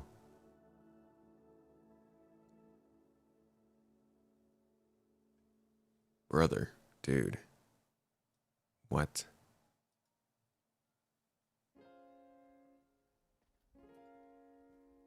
The Vulcan can do more and it's not even out yet. The poor Vulcan. You love the realism in this game, but at the same time it's not suffocating. Say it louder for the people in the back, man. Why change? I love triangles. I don't know. I love triangles too. Like you said, when I said the SU box will slide in, too many assets on the ship that way. Maybe, yeah. Yeah, maybe you're asking too much. Join the giveaway or Tomato will lick one of your toes. I will not. I absolutely will not. It won't happen. Keep your toes the f away from me, please. Thank you. The only toes I want to see in chat are tomatoes. But you should join the giveaway. The Wolf's a pretty cool ship. Prowler has stealth, pilot-controlled guns, drop seats, and is a Prowler. Only gameplay the Prowler has is for RP military gameplay. For missions apart from that, there is no use for the Prowler. Yeah, we need more stealth stuff to matter against NPCs. You think Maelstrom might be dictating their design philosophy now? They still haven't really explained how Maelstrom's going to work with all these ground locations if they get destroyed. Will they get destroyed? Maybe not. Maybe it's only like walls and small stuff that can get destroyed. You know, I bet you that's actually what's going to happen. They showed us a demo of full buildings getting destroyed, but that was a tech demo to show off technology, right? Not a gameplay demo to show how it would be applied. So what's probably going to end up happening is after showing us this,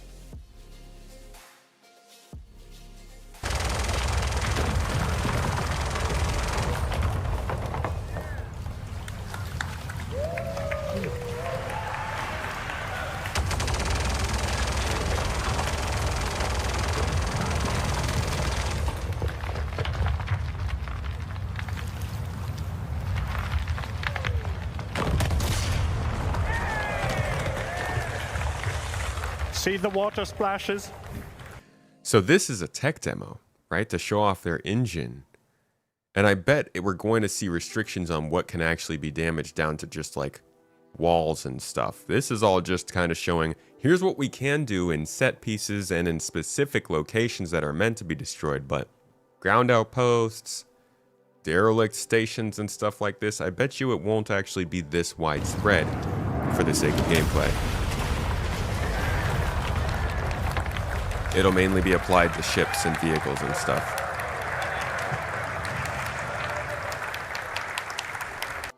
That's what I'm saying. They're not going to have all this kind of stuff be destroyed so that persistently they don't have to worry about these things needing to be built back up. Just the walls and stuff around them probably be destroyed and respawn every day or something. Or they will spawn 500 NPCs immediately after something gets destroyed and they'll rebuild. Made possible by star carpentry and star masonry. And star wet. You need water for that stuff too, you know?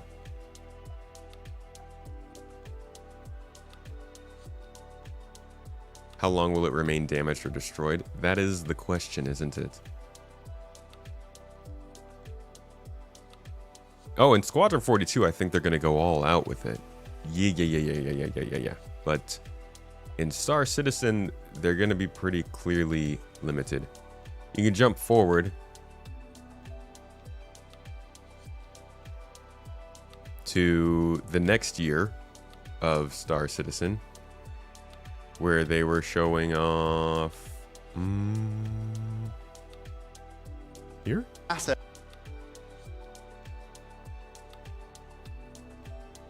Yes.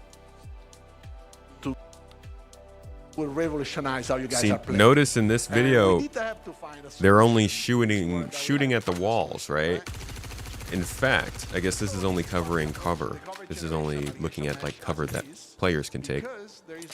But there's no attempts to like destroy some of the larger walls or anything like that. And maybe that's just because that's what they wanted to do for this test. Maybe that also is indicative of which walls and what kind of stuff is actually going to be damageable. So, as you see here, we can have also lots of rules, so you can see that a bit here. But when things break, first they invalidate, and then when they rest, for example, we can decide when is a good moment to regenerate, so that we also don't waste too much CPU cycles. The color that you see is mostly cover quality. So you see the light green is high cover, the dark green is low cover, and then we have the red that we introduced some time ago that is basically not really good cover, but if there is nothing better, well, it's better to be behind something than being, you know, in open space. So let's just recap. What we want to do is finding a plan and having a good plan to approach life in this vast universe. So yeah, we'll see how they do Maelstrom, but considering it's an MMO, I feel like you can't go too far with something like that. I understand if they have to pull that back. If anything, like how other things respawn, most likely you'll have 3 sets of walls inside of each other over a 5-minute period. Yeah, that's like, you know, you pay an extra $10 to your subscription and that's extra defense.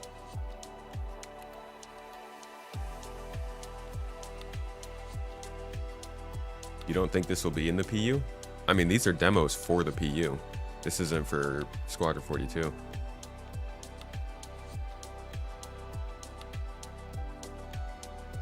I actually think they specifically say it's for the PU. Somewhere up in here. We interpolate.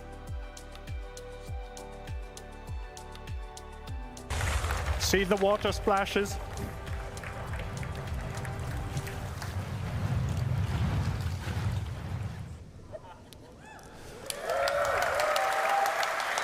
We want players' intuitive prediction of the effect a weapon or a collision has to actually happen in the engine or in the game. So we decided to move away from hit point pools or other abstract models to simulate damage, but rather have damage be calculated from a physical model. This is actually supposed to also determine body hit points, so how much your limb can get shot, your armor can get shot, all that kind of stuff is supposed to be determined by Maelstrom as well. And from the physical material properties of each entity. If something breaks off due to its structural integrity decreasing below a certain threshold, Maelstrom allows it to break off in a realistic fashion. If you shoot off a wing, the missiles and weapons on that wing should still remain attached. If the broken off part still has power, electric items should still function. This means Maelstrom was needed to be designed to work with a hierarchical setup to begin with. From the hierarchical representation of the geometry we want to break off to the same hierarchy on a higher level for items like power plants, lights, weapon systems, and so on. Maelstrom is persistence and networking ready. We designed it from the ground up to work with high latency situations, to persist and replicate easily. So yeah, basically, they're making it to work for Star Citizen. You can see just how ridiculously complex it is here when they show off all the different parts that make up a single spaceship. And they also embed the hierarchy of all physical geometries. They essentially represent a ground truth of the entire hierarchy necessary to perform all our goals for Maelstrom. This image is showing a breakable cluster graph of the Gladius. I'd like to show one more video of Maelstrom before we continue. So yeah, 'tis a lot. Who knows how they're trying to optimize it to get it to actually run.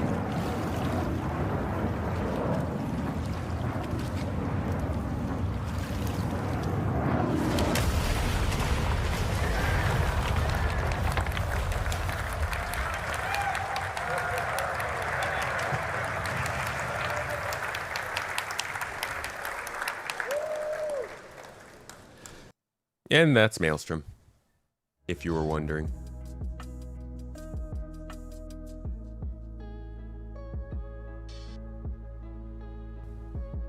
Seems super cool for a single-player game. I fear the server dying as multiple ships explode near each other. They will have to limit it back to whatever they need to get the game to run. So we'll see just where they land with it. If CIG wants to launch before 2030, then there needs to be cuts made. As cool as player stations are, they are not necessary for launch. Yeah, that was a weird reveal in my opinion. Player space stations really kind of felt like a Hail Mary. And I don't know, I don't feel like they needed it. There's plenty to be excited for with this game.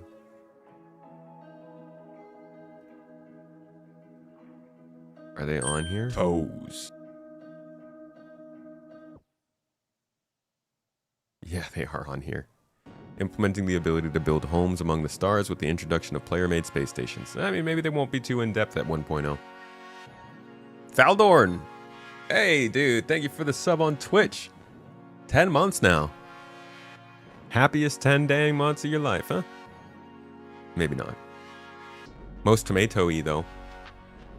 You can see them scaling the damage up and tweaking it to find the sweet spot between how much fragmentation the server can tolerate and what we just saw. Yeah, they're gonna have to find a sweet spot, that's for sure.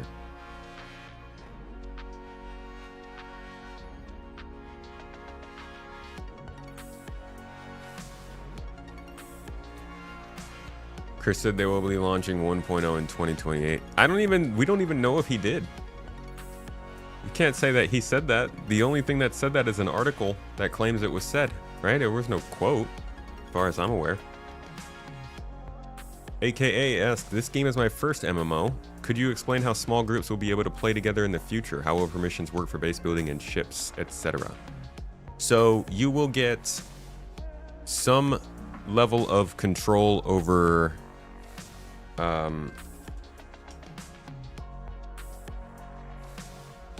over roles. Ooh, is this right?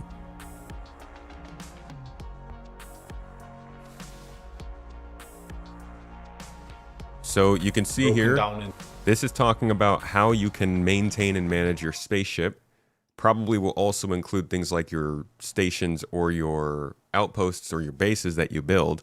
But these are the things that you will be kind of taking account of. Several key elements: power, energy resources, life support, item maintenance, relay handling, access control, and gravity. So the big one here is access control. This is like who is assigned to be able to do certain things on your spaceship. We don't really know how far that's going to go when it comes to bases and other things that you're constructing, like you were asking, but we do know that it's something that they're considering. And with small groups, it's going to be really important that people can't access your base if you don't want them to. They've also mentioned some pretty strong automatic defenses on any base you build in a high security area in Star Citizen, so you don't need to worry about having to defend yourself against other people trying to raid you. It is a given that it will be defended.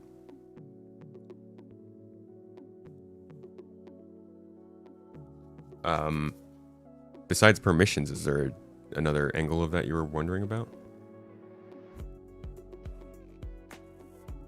Player stations were stowed to show what the org endgame will be.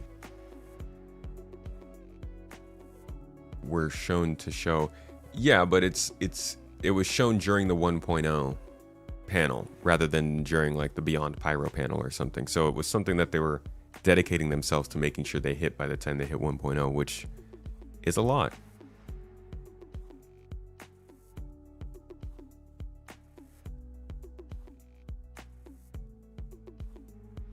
But I guess there was some reason for showing it. Hype for the end game. Didn't they say no more tier 0 features or something like that? With 1.0? Yes. That they did, Django. Django bingo bango, you're right. The one thing you don't get in 13 years of development, there is no night vision for ships, and the fact that you can't resell in-game ships is baffling. There's no night vision because they needed to get the Vulkan API. They needed to get Gen 12 renderer. They wanted to do all of their rendering work first, which is why we're only starting to see the low light stuff come in. That was dependent a lot on the actual engine team, and I guess they just didn't want to have a temporary version in while that was being worked on. Not being able to resell ships does suck,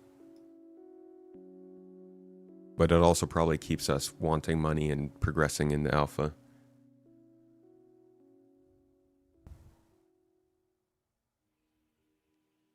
Don't think player stations is that crazy, to be honest.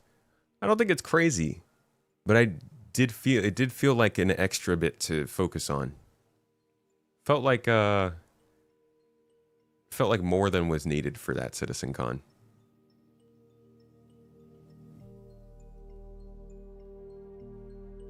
The author from the article said that Chris was quoted there.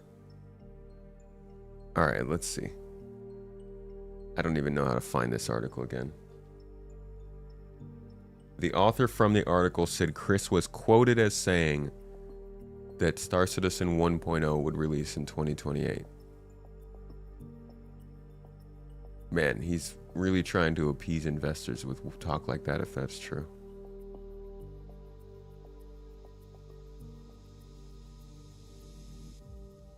Any mods have that link for me?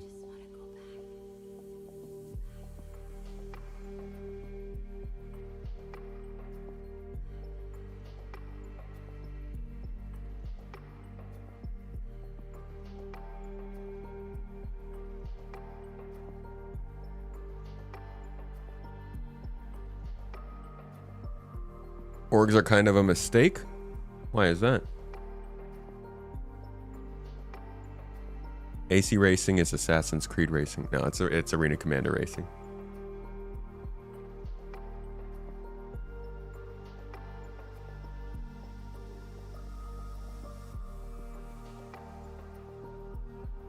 Fresh Prince, what's up? How you doing?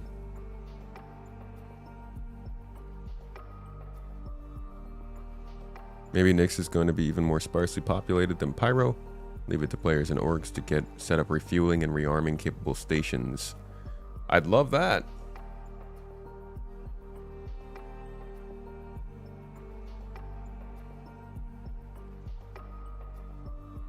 What investors? The Calders.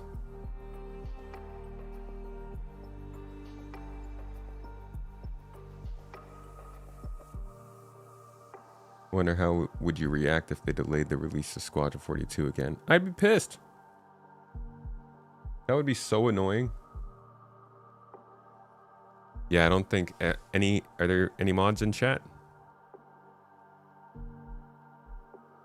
think Maverick had the link last time.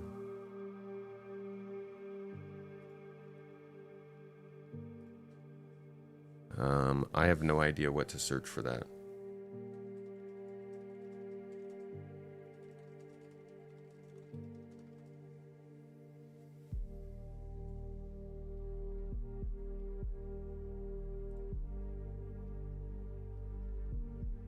Here we go. All right. Found it.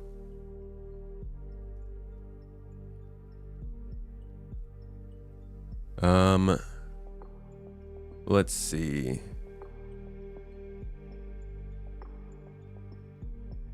So if I use the Google Translate here, it says CIG Montreal will work on refining the online game Star Citizen, which has been available in pre-official version since 2017, but whose official launch version is now promised for 2027 or 2028.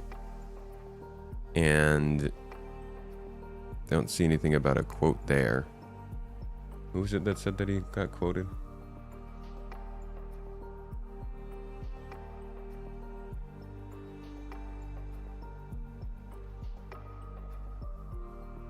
Muhyak. Where was it that he said that he was quoted? Wait, no, it wasn't you that said he was quoted.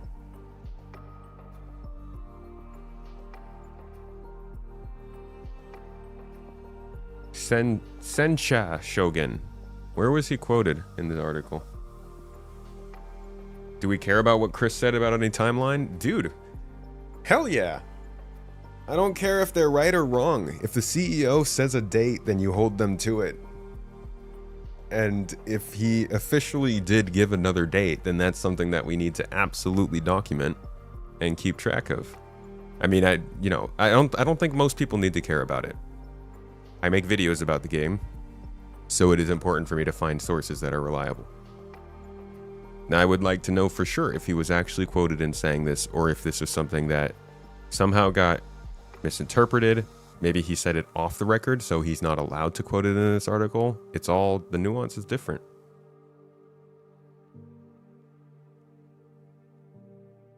I think another delay in Squadron 42 would be financial suicide. They have to release something or their legalized backers will pull their funding. I just think they have to release something because it's getting old.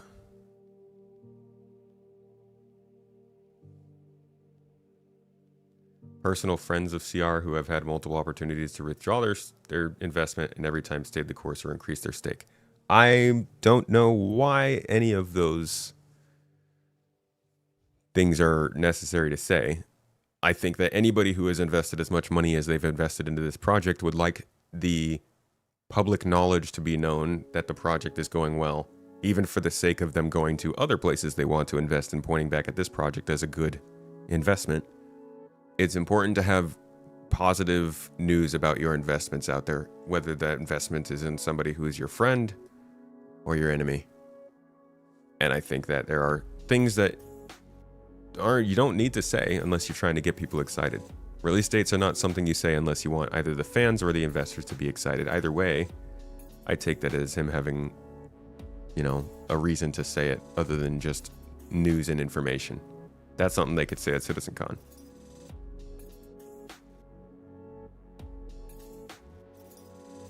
You know, CIG has done quite a bit to include solo gameplay loops that would allow people wishing to play alone to still be able to play most gameplay loops.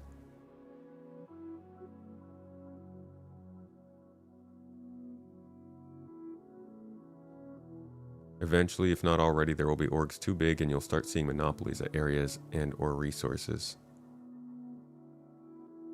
You don't I mean, I think that would happen without official orgs. Makes it easier for people to do it in game. But group gameplay is kind of a big thing. It's up to CIG to make sure that the game still supports solo play through different means.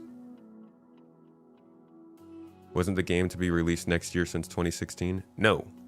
I don't believe they gave more than... I think they gave one other possible release date after 2016. And then they kind of shut up about it.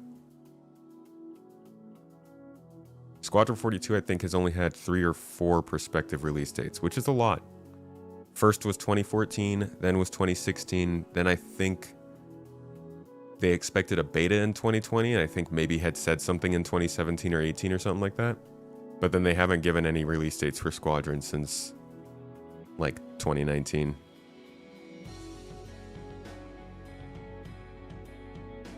Only sounds weird in that regard, yeah. But some people say there's been, like, 9 release dates.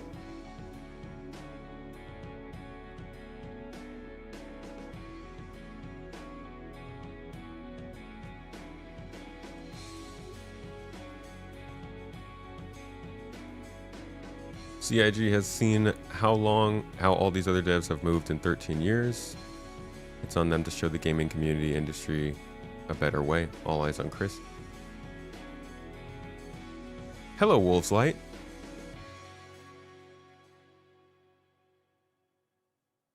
So I never got any other confirmation that Chris was quoted here.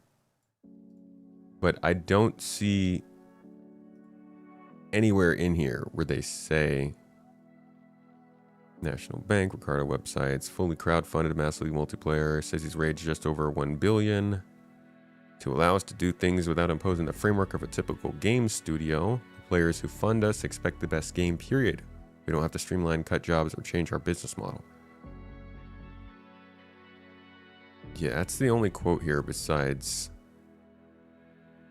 when he said he hopes that it'll be almost as big an event as the GTA 6 launch.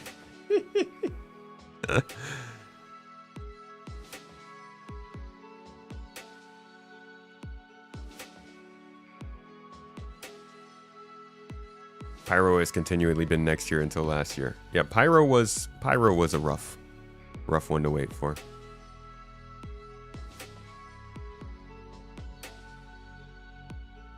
Supporting solo play is important. Making a solo player have the exact same experience as an org is a big no-go. Can a person start a big corporation by themselves and no workers? In X4 you can, although you do get workers. That's such an interesting thing to say. Like, it's GTA 6, man. But okay. I'm going to assume that Chris did not say that it was coming in 2028. I have no idea where this sentence comes from. Obviously, it's huge shock value, and it makes for some fun articles, and I'm sure even the article that we followed from here. Well, let me go back. Star Citizen Chris Roberts interview. Let's see. Massively OP did an article. Yep. Star Citizen release in 20... See, where does it come from?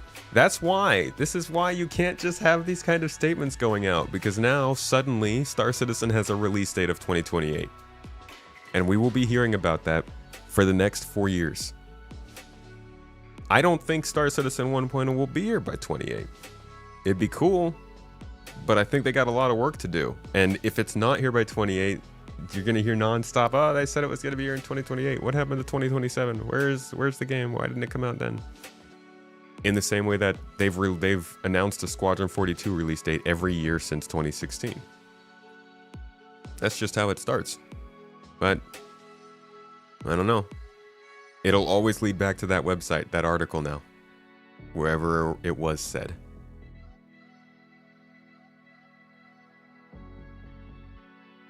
He was comparing the budget of Squadron to GTA 6.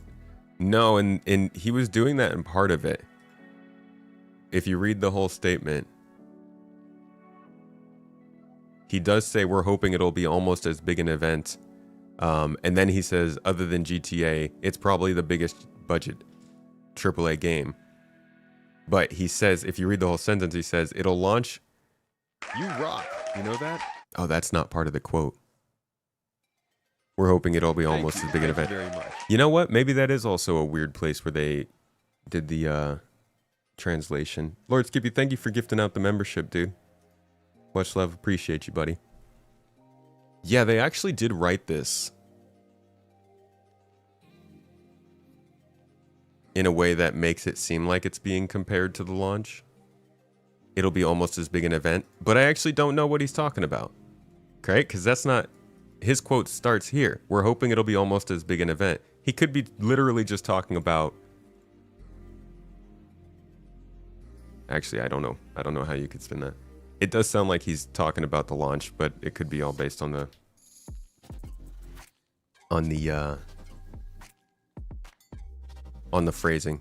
It won't be as big an event. I don't think this is about budget, guys. Almost as big an event as in like the game is almost as big an event. Here we are getting confused on the word event again. We can't decide what event means. It could be losing something in translation, yeah. I'm totally seeing the second sentence, folks. Other than GTA 6, it's probably the biggest budget AAA game. I do see that part. That is a different sentence from we're hoping it'll be almost as big an event. Almost. Not even in the same realm, buddy. Not even close. It will be hopefully half the event of GTA 6, and it would be a massive success for them, in my opinion. GTA 6 is the biggest gaming event in the decade. And I'm not even a big GTA fan.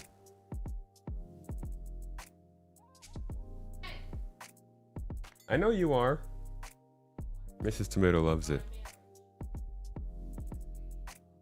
He means he's hoping. I know. It's okay, guys. I'm not beating up on Chris. It's all right. I'm just having a joke about it. It's funny phrasing. He will be fine though.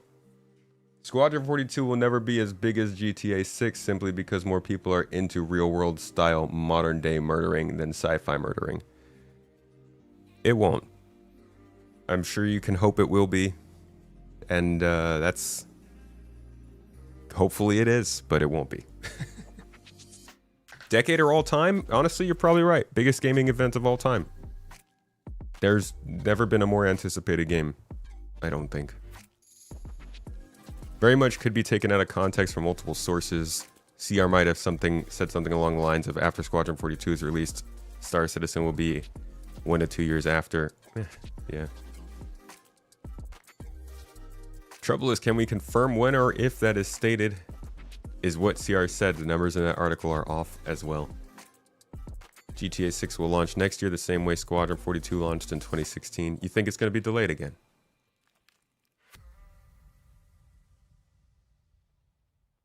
Don't think it will be even come close to Phantom Liberty and Squadron and Cyberpunk.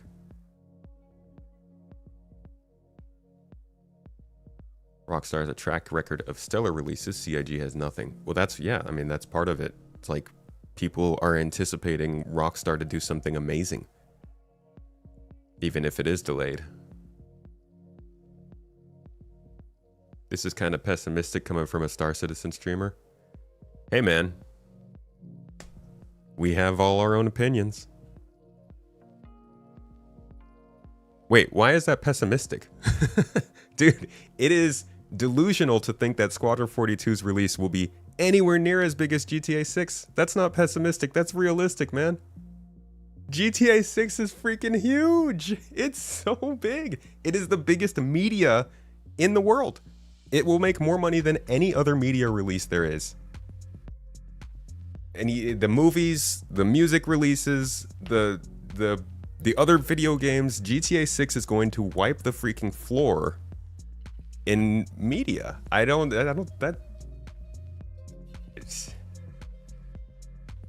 just don't think that Squadron 42 is anywhere near that.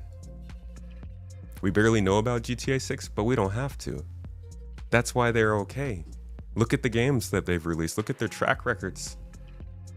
Look at the last game they made, GTA 6. It's still one of the top 20 selling games of this year, 12 years later. Look, I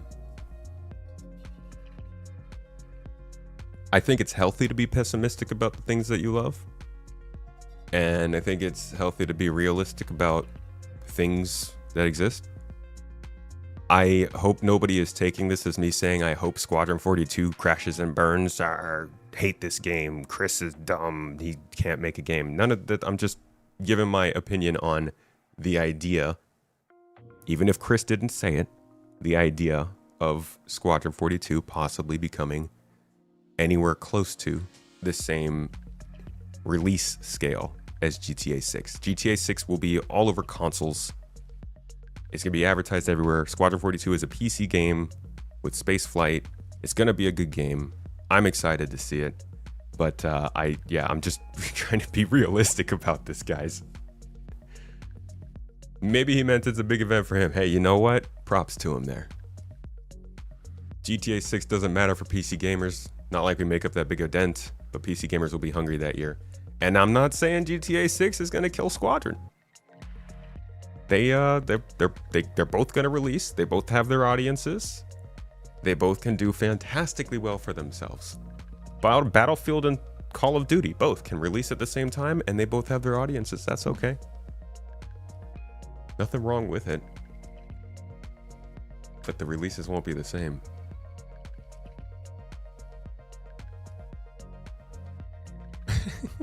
Quoted. They got me quoted now. Launch as big as GTA 6? No, but if Squadron is good, millions of people will buy. Remember Baldur's Gate 3? It just needs to be a good game. Yeah. Yeah, and if there's one thing that everybody should take away from this chat, it's that I don't know. Fried potatoes are actually pretty yummy. That's what you should take away. I got nothing against Squadron, but I think if there was a chance that it would be the release would be as big as GTA, that would be amazing. I hope it is. I hope everyone understands that, like, my channel's success will do much better if Squadron 42 does well.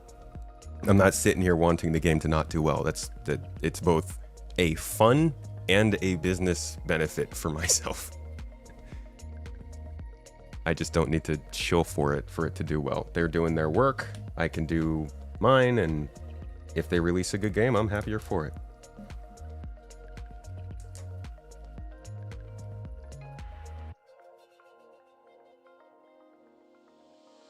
Remember Helldivers 2? Hell yeah, dude. Helldivers 2 just did a Halo thingy-majig. I'm really happy about that. Glad to see Halo survive in some way.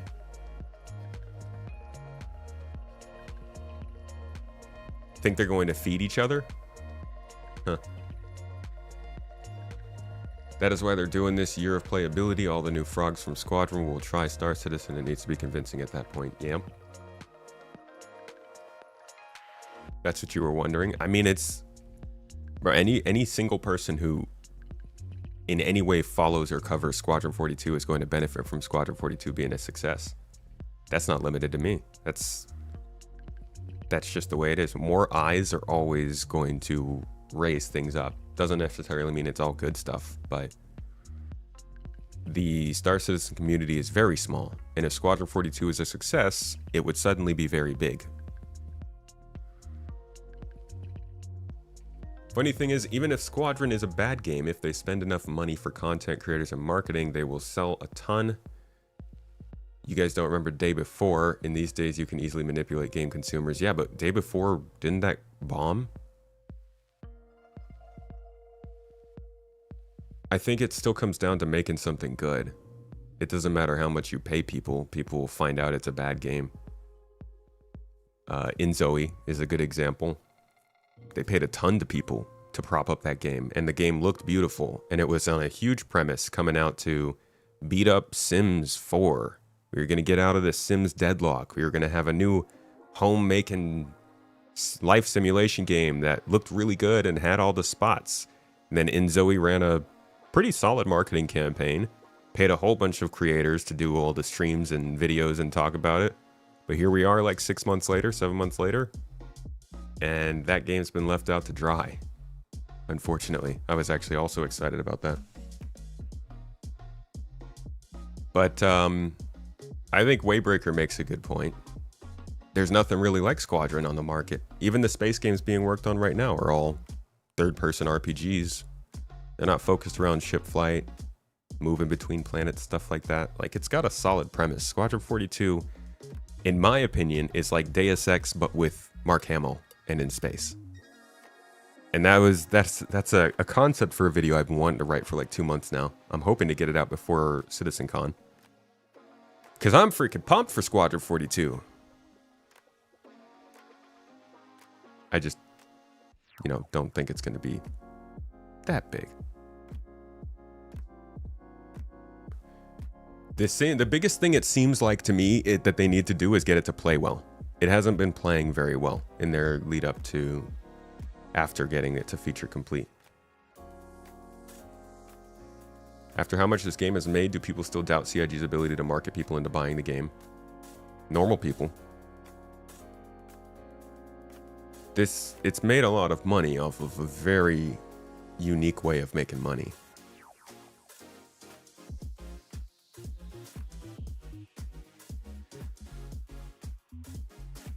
Oh, I don't know if that's how you spell it. You say In Zoe. I genuinely don't know. You worry that Squadron releases and they still haven't given SC enough attention. The masses play it and it's perfect. It will only highlight issues with Star Citizen to average players. Unfortunately, I think that's kind of inevitable. It actually makes it really funny to think of, like, what if Squadron had come out in 2020 or something and Star Citizen was just nowhere near ready for all of that. Which I guess goes to show. That is something that people used to say quite a bit. If you want to know how close Squadron is to coming out, then look at how Star Citizen is performing, because there's no way they're just a year behind. And we can see that now, that they're bringing Star Citizen up to parity. But I think, yeah, it'll be a little bit jankier, but people are used to jank in MMOs, especially compared to something like that. It doesn't remind you of Top Gun in space. I come at it from the Deus Ex standpoint because I did a lot of gameplay and scenario and kind of like design breakdowns between Deus Ex, Half-Life 2, Squadron 42, and a couple other games. And Half-Life and Deus Ex were the two that seemed most similar to what they're going for with Squadron. That was based off of a video they released back in 2021 called The Briefing Room. This video shows us so much. There's so much insight in this video. We watched this on stream maybe a couple of months ago. You guys can find it on Space Tomato 2 if you'd like to watch. And there's just so much insight into the actual game design of this video that I think everybody needs to know. So I do want to, I'm working on a video to summarize this whole thing into a kind of delivery of, here is what Squadron 42 is supposed to play like, according to what they've said. And here's why I think it's actually f***ing amazing. I am, again, contrary to what people might believe based on my reaction to thinking Squadron could be anywhere near as big as GTA 6. I am so freaking pumped for this game. This might be my favorite game of all time. Looking at the design, the premise, the gameplay, the graphics, the music, all of it. I'm freaking hyped. don't think that the rest of the world is going to be as much. And that's okay. It's a game that's made for us. There's a reason no other company wanted to fund something like this, and we had to do it as backers because it's a crazy idea for a game. And I am proud to be a part of a group that would make this happen through our own sheer will, rather than having to wait for the rest of the world to find their hype for cool space games.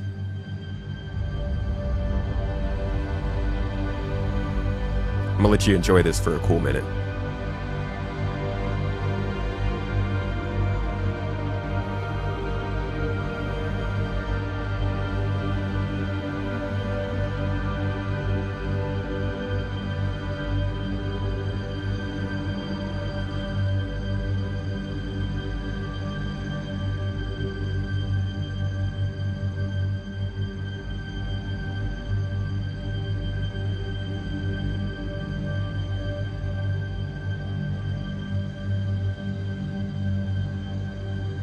Yeah, space TV shows and movies are doing better and better. Sci-fi's having a little bit of a resurgence this decade, which is nice.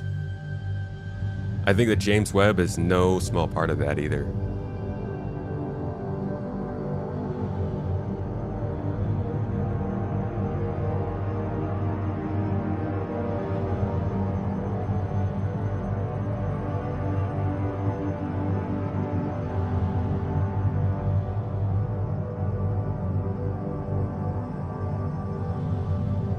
You don't think the funding model has any bearing whatsoever on how popular this game could be? I'm not trying to draw cause from the funding model. I'm more just pointing out that most games can't get a funding model like this. This game is so unique that there were enough people to get this kind of funding. Squadron 42 could be a very widely regarded game, but I think there's a very small amount of people who are willing to put their money on the line to see it happen.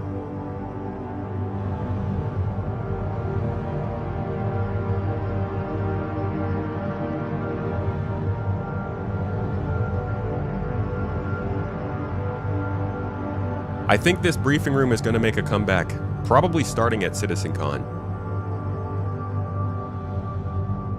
In fact, we will jump back to this. I just listen to how they introduce this series. Everything really is different.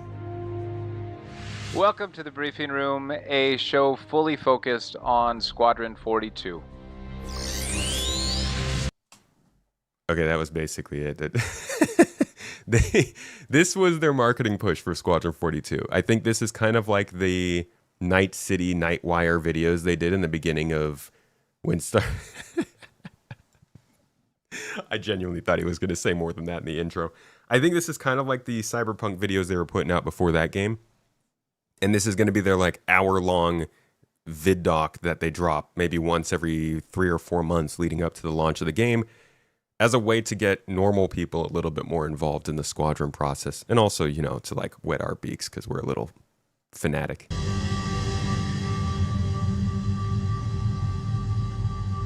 Yes, the original engine this was all built on was CryEngine, but they've essentially made a new game engine out of that.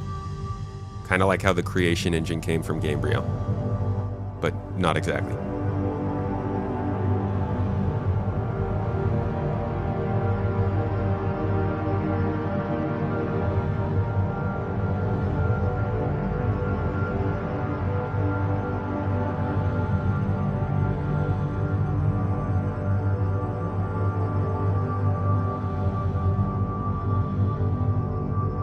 Oh, Benefit Man. Hey, thank you for gifting out 2 subs over on Twitch, my friend. I appreciate you. Also, Alan, look at you, dude. You think you're going to release all this feature in Squadron 42 to SC immediately after Squadron comes out? Or wait, you want bipedal aliens in the game? I think a lot of the stuff we see in Squadron 42 is going to be in Star Citizen within a year of Star Citizen, but that is completely not at all, don't consider that seriously. Okay, I don't know what their timeline will be. Obviously, we thought those 2023 features would be in mostly by now, and they're still not. There is still very much a possibility that we will be waiting years for a lot of this Squadron 42 stuff to come in. But we'll see.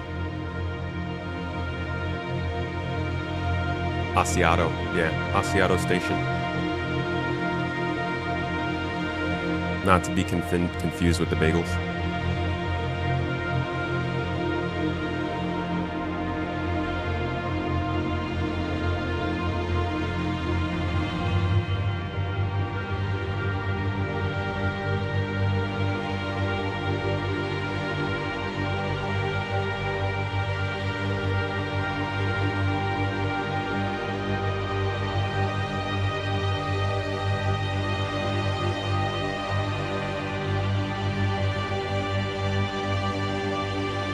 Hey, what's up, Avenger?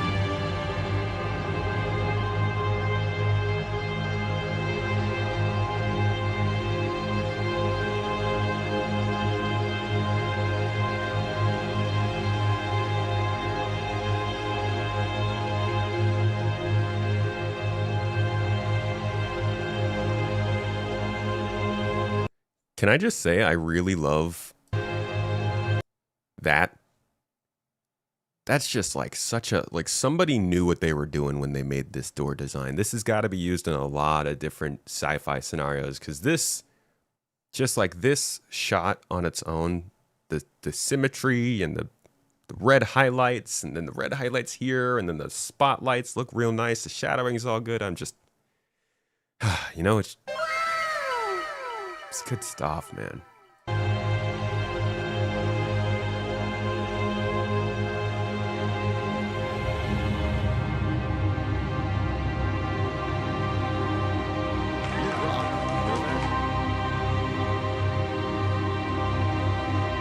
Oh, did I get locked in?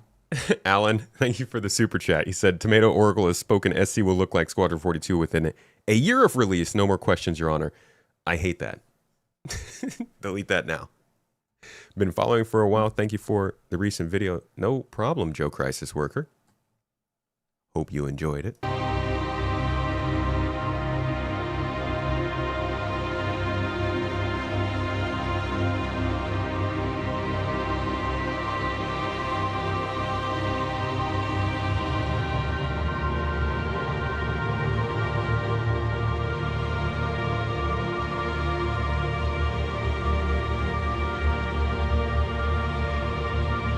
This would be intense if it was first contact with the Vandal. I actually didn't really think about Vandal possibly being here. First contact in Odin, I would guess.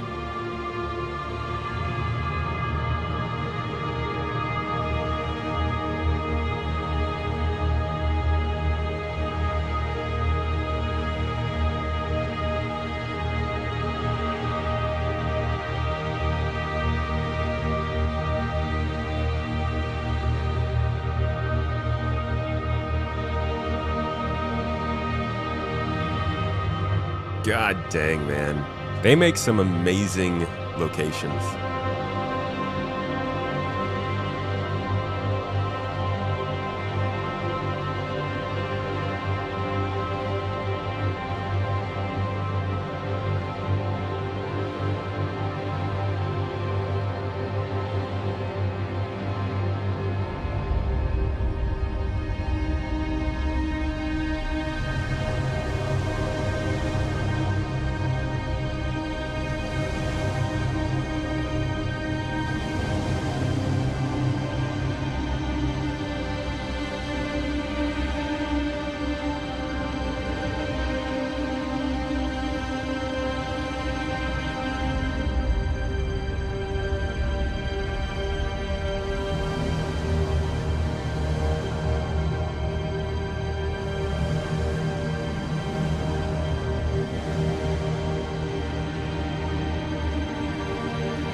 You know, it is a really ambitious game, this. And I hope it works out for them. For all of us, I guess. But, like, specifically, CIG's worked really hard at this. A lot of people have put a lot of time into this. And they deserve to see some real proper reward for that. Like, say what you will about the company and the delays and the possible mismanagement and all that stuff. The amount of people who have actually touched on this game and put some quality time into trying to make it happen is very honorable a story. And if this does release and it's a good game,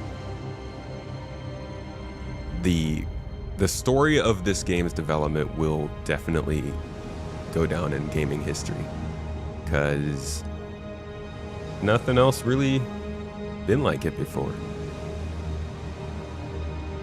It's barely even, the games industry's barely even been around long enough for something like this to have happened like this before. Couldn't have done this in the 2000s.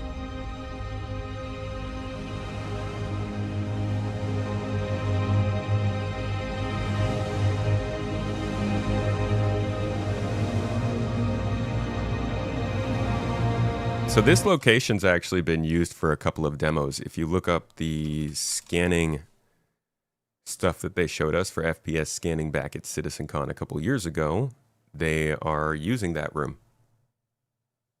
Here.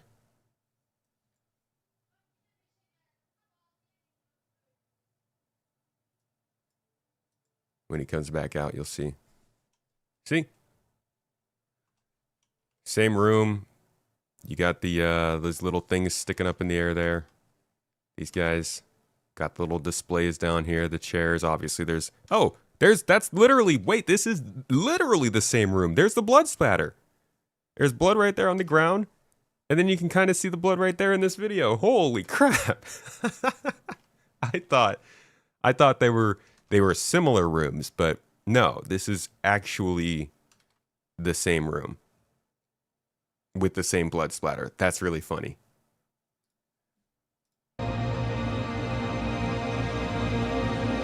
Dude, the no-clip documentary on this is going to be crazy. Ah, man, that's going to be insane to watch.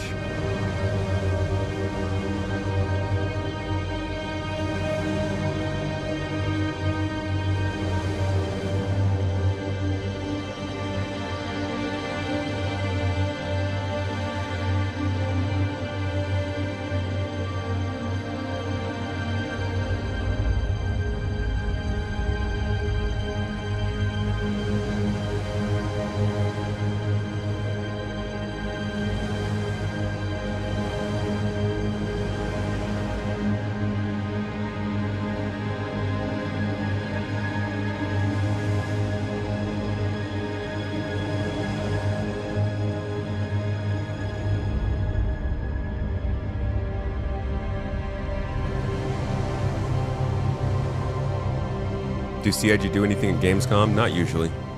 It is where they originally announced the game. But nothing this year.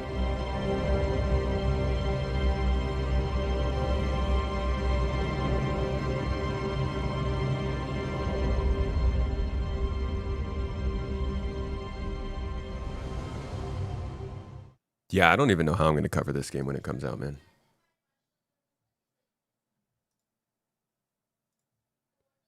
It's going to be pretty crazy. Hold on one second.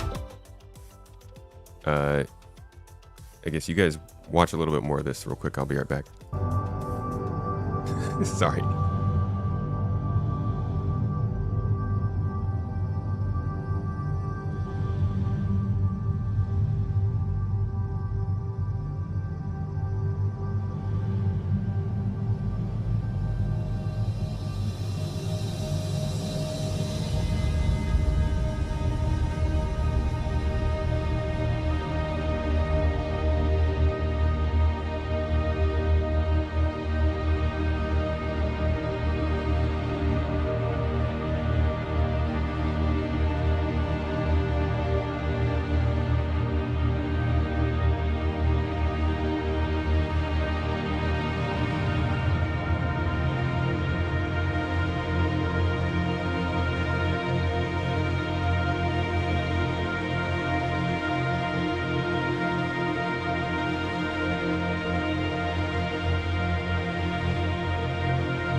hot up in here. Okay.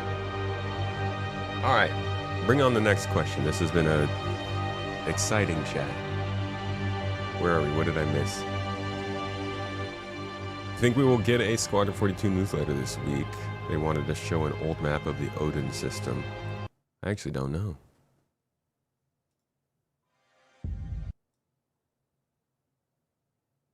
This was another talk. This was kind of the briefing room introduction. An introduction for your introductory video.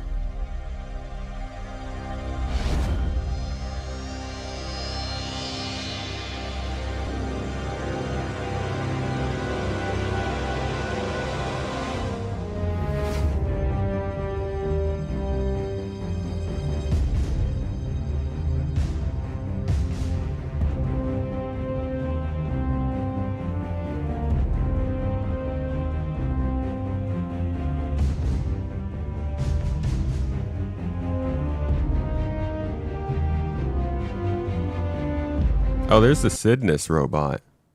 We don't get to see that too often. This thing here is like a gigantic mining thing. It's technically a ship. It looks like a spider. It takes 2 people to man, and it digs into asteroids. It's pretty crazy.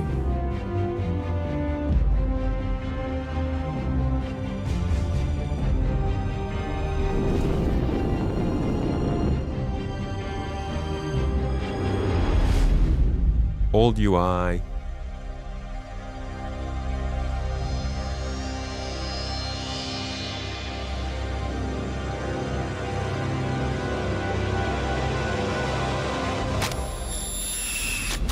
Ow.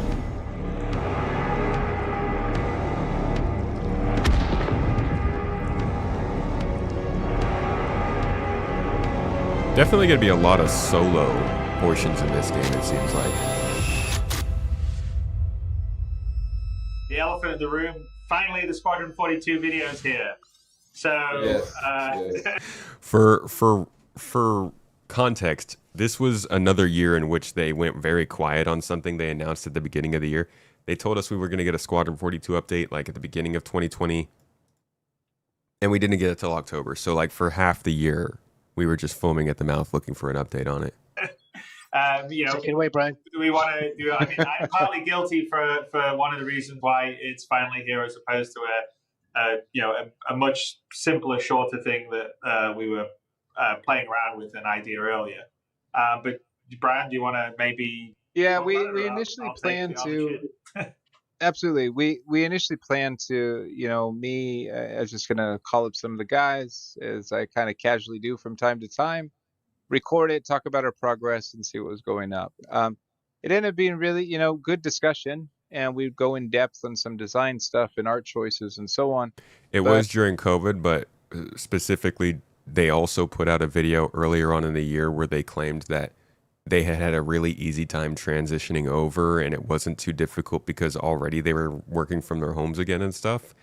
It wasn't so much that people were unhappy that they didn't deliver anything. COVID obviously slowed things down. It was more so that they didn't say anything about it.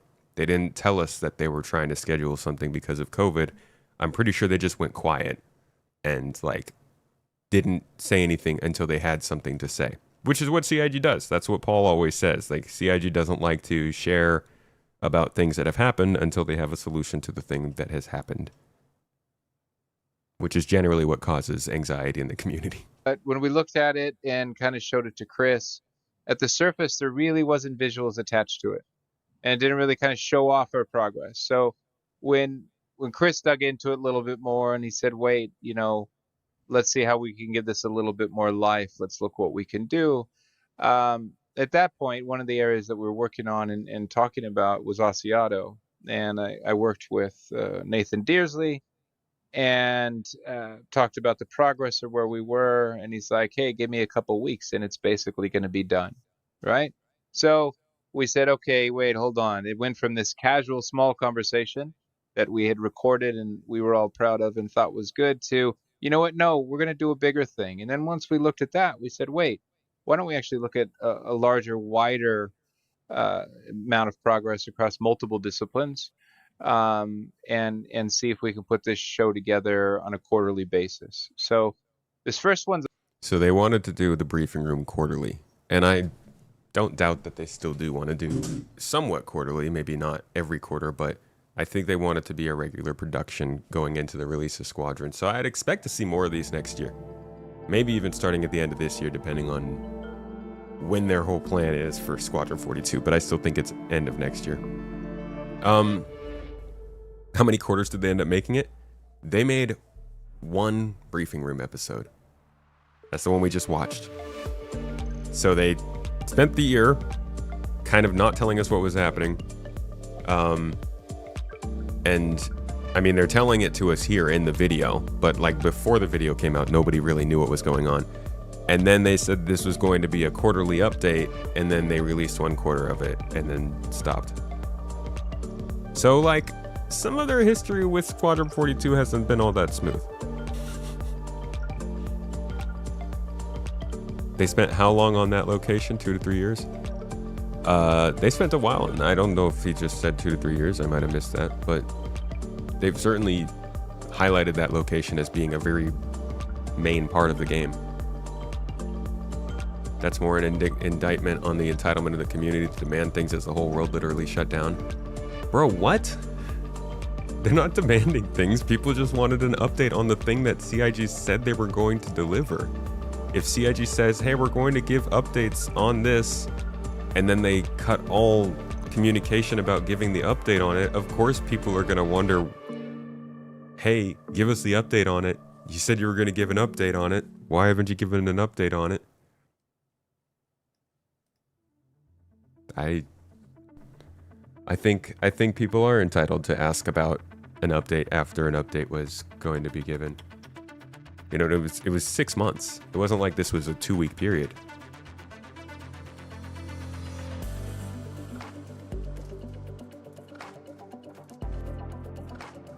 How dare CIG not be perfect every single time and make mistakes?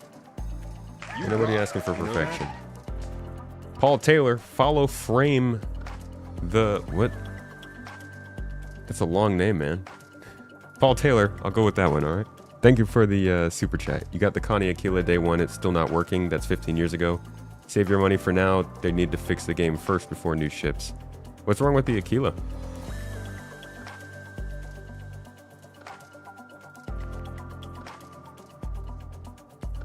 They had plans, then the world stopped. I don't even think it was something they announced before the COVID stuff.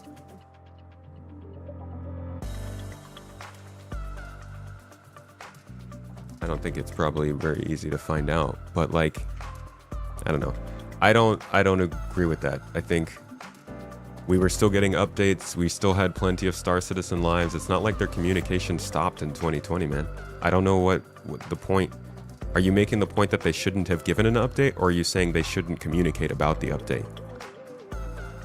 It's like I get them not being able to give the updates, but like if you were still releasing video updates to people, why not just tell people that we need a like? Yeah, I think we're arguing two different things here. People paid them, they had the right to ask. I don't even think it's that. I'm not saying people are entitled to information because of that. I think that CIG needs to do better on following up on things. I mean, all of this was released. So here is the Squadron 42 update. And here is... This was an Inside Star Citizen. That's from June. Go back a little further.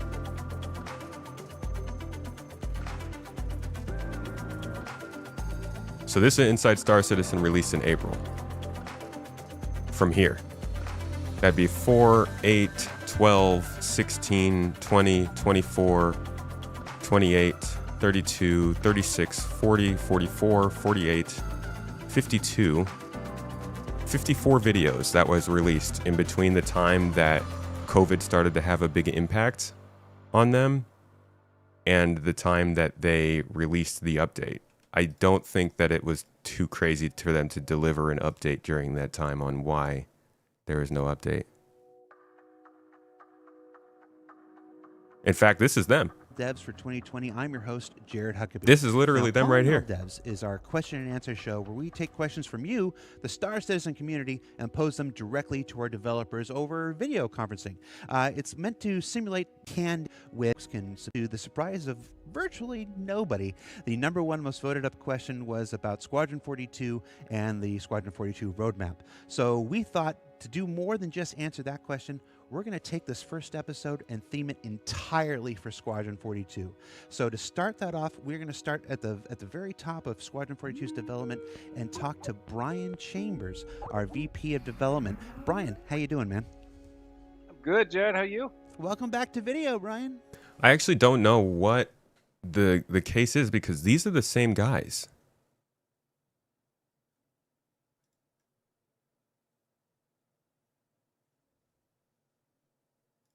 Talking about the roadmap and why it's not as effective as we'd like, but we are exploring some new communication options, some new ways to share Squadron 42's progress going forward. Tyler, I wanted you to walk us through some of what we're considering. Yeah, Paul, I got the super chat, man. I responded. I asked you about your Aquila.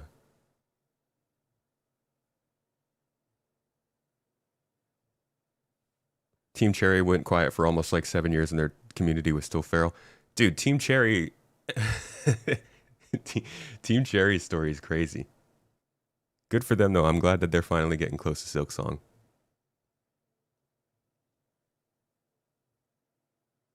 I mean, Waybreaker, I think it sounds like you're making more of a statement about the community. I'm just talking about this specific scenario. But you made your point. I hear you. Yeah, sure. Oh man, where to start? So yeah, we've been thinking a lot about the roadmaps lately, and ultimately, we want to improve how we communicate in a variety of ways, so we can basically provide a better idea of what's being worked on, why something may have changed, etc. So, more specifically, we're looking at some creative ways that we think we can better illustrate our progress that ties closer into how we're blocking out our time internally. We're already well underway with exploring some creative options for how we can visualize that and how we can share that with everybody. But of course, it's going to take a little bit of time. But I think we think we're heading in the right direction. We think we're working on some stuff that you guys are. As far as like blocking out time, I mean, some of that stuff we already do on the dev side as well. Where we block out sprints that guys are working on, and you can see their completion progress. So we even talked about maybe could that be existing information we have that pulls in. Again, as long as it doesn't give away spoilers and so on. So yeah, absolutely. I mean, we also recognize that as we're developing Squadron 42, much of that content ends up making its way into the PU, which is something that we feel we can track and also illustrate better. And so that's another thing that we're working on. But in the short term, obviously, you can still look forward to the monthly reports. You may have seen recently we did an AMA on prisons, so we would like to continue doing those AMAs more regularly and actually talk Squadron 42 when we can. Like Brian mentioned, we don't want to spoil the game, but as often as we can, when it makes sense, if we can do some AMAs surrounding different aspects of Squadron 42, we'll take those opportunities. One of the favorite parts of they've always been really scared of spoiling the game. That's why I think a demo release for the game probably wouldn't happen. I would love for that to happen. I think that'd be cool. But I don't really think that there's much for them to to show us that wouldn't spoil stuff. They're really, really spoiler sensitive when it comes to Squadron 42. What can we learn about Squadron 42 progress from looking at Star Citizen? That's an interesting one.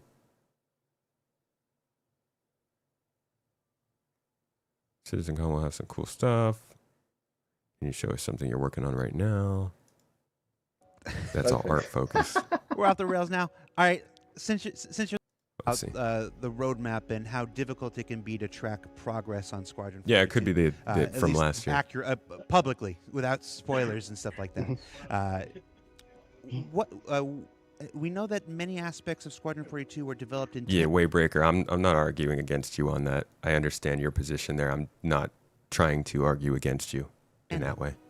I was just talking about this specific scenario. What can we learn by looking at Star Citizen's development and apply that to where we think squadron development is, or what we know about squadron development. Yeah, I mean, like you said, both Squadron 42 and Star Citizen are completely developed in tandem. So, what you're seeing in the flight model right now is what we have in Squadron. What you're seeing in the AI and the FPS side is what we have in Squadron. Again, that's something that we've actually seen as a big benefit for Squadron, because we can kind of refine that experience with the help of the backers. We can take the feedback of what people like and don't like, and put it into Squadron and make sure that we're closer to the bullseye when the game comes out without spoiling anything, which is cool. We're not exactly where we want to be right now, but we're pretty close. We're getting closer by the day. I think it's fair to say that that many people will share the sentiment that it is not where we want it to be. But as we review, as we re-examine at the top of every year, find new ways to improve stuff. We've done things like create the vehicle experience team to help refine the flight model. We're going to talk to Francesco Riccucci about advances in AI that we've made a little bit later. I think we're really posed to make some terrific progress this year. Yeah, absolutely. Yeah, we've had some really good hires, some new additions to the company that really made a difference in those areas. We talked about how things are similar. One of the things that Squadron has that the Star Citizen doesn't are the heavy narrative scenes. What can you tell us about the development of those? Yeah, I mean, that is obviously one of the pillars of Squadron 42. It's very cinematically driven, and that's how Chris has wanted it to be. So, we've got the addition of these sort of heavily narrative scenes. Oh, I'm going further into the rabbit hole here. They talk about multi-crew. Oh, wait. There's some Gen 12 stuff here. What's he saying about Gen 12? This is a while ago, too. This is 2020. Hey, this is the new reality. Yeah, that's fine. So at the other end of the system, we have the Vulcan device. This is the lowest level part of it, which is where we actually issue our draw commands to the GPU using the Vulcan API. So that's actually the first thing we started on, at the very lowest level, the most difficult part. And we got a couple of guys just working on that one section alone. Like that's wild. This is the same guy who's giving the updates even now on Vulcan getting implemented into this game. So many people don't even work at game studios for 5 years straight. This dude's been working on the same thing at this studio for 5 years to get it into the hands. Hats off to that. Him and others. In another studio, we've got some people looking at the type of the DirectX 11 equivalent, so type of what we're going to use in the meantime while we get this render up and running. And because we already have DirectX 11 support, that's pretty much done. There's not a lot to do there. There's not a lot of concerns. So that section's okay.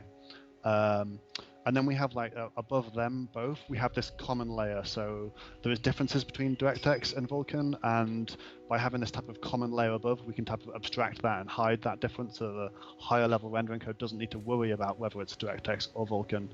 And again, that part of it is pretty much done, and that's not a particularly complicated bit. And then the real work comes down to two remaining topics. So we have the post effects, and we have the type of what we're calling the scene submission, the scene rendering. So the post effects is our bloom, our lighting, our all these type of things, like the general effects, and some of the effects that people hate, motion blur and chromatic aberration and them type of ones as well. But the ones that people don't hate so much as well. And then we have that's a big chunk of work, and we have two guys just working on that. They're getting quite far through that. I couldn't give a percentage, but they've made very good progress, and they've started with the hardest ones intentionally, so that we prove the system, and then there's going to be a bit of grunt work to get through the more trivial ones afterwards. And then the final big topic is the scene submission, which is getting basically the geometry into the game, into the renderer. So like our shadows and our color paths, and just type of getting all of this geometry very quickly and efficiently into the renderer. And that's probably one of the larger sections, and that's just about started. So at the moment we've got good progress on the Vulcan device, the DirectX 11 device, the common layer that binds them together, and we've made good progress on the post effects. And then the main large areas that are still to be started or to make significant progress is the scene submission and the overall render pipeline that glues it all together. So that's sexy information. Is deeper multi-crew gameplay planned? Yeah, absolutely. Deeper multi-crew gameplay has been planned. That's a softball. Since the beginning, right? Some interest has been kind of picking up on it recently. We've had some discussions with CR to kind of refine how we're going to go about things. we've been looking into building this permission system for ships where the captain can assign item control to specific people in the ship. Hey, somebody was asking about this earlier on in this stream, asking about how it was going to work with like multiple or permissions and stuff like that. Yeah, they need to fix multi-crew for sure. Multi-crew needs to be... There's a lot that needs to be done to help multi-crew gameplay. So he can, give the engineer the role to control the power plant and the coolers, and a weapons officer the ability to control weapons, that sort of thing, right? And the hope is that over time, as we add more and more depth of sort of systems gameplay inside the ships, that combined with the permission system will be conducive to more and more deep multi-crew gameplay. Bro, this calling all devs is like 2026, the feature set. It's like these are all the things that are just now happening 6 years later. Because right now, I think all of the ship control pretty much gets funneled to the pilot, and that's kind of the issue that we want to solve in the near term. And then we'll continue adding depth to make the multi-crew experience more interesting as we keep going, right? So where does that start? Does that start with the development of the individual game features, like the evolution of power systems and the evolution of components and subcomponents and stuff? Like, break the process out for us.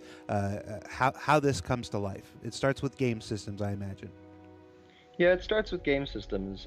It's one of those things that, like, we don't want to have this like very artificial feeling. Oh, this is what you do if you're... It's the guy that was working on the flight model, by the way, before Yogi took over. A weapons officer. This is your screen, and it's designed for weapon ops. We want it to feel a little bit more natural, where players can come up with these roles themselves. But what we need to do is we need to consider how the gameplay systems in the ship interact with each other, and more importantly, how players interact with them, so that when they get combined together, the natural result will be, roles like you see in a stereotypical multi-crew spaceship.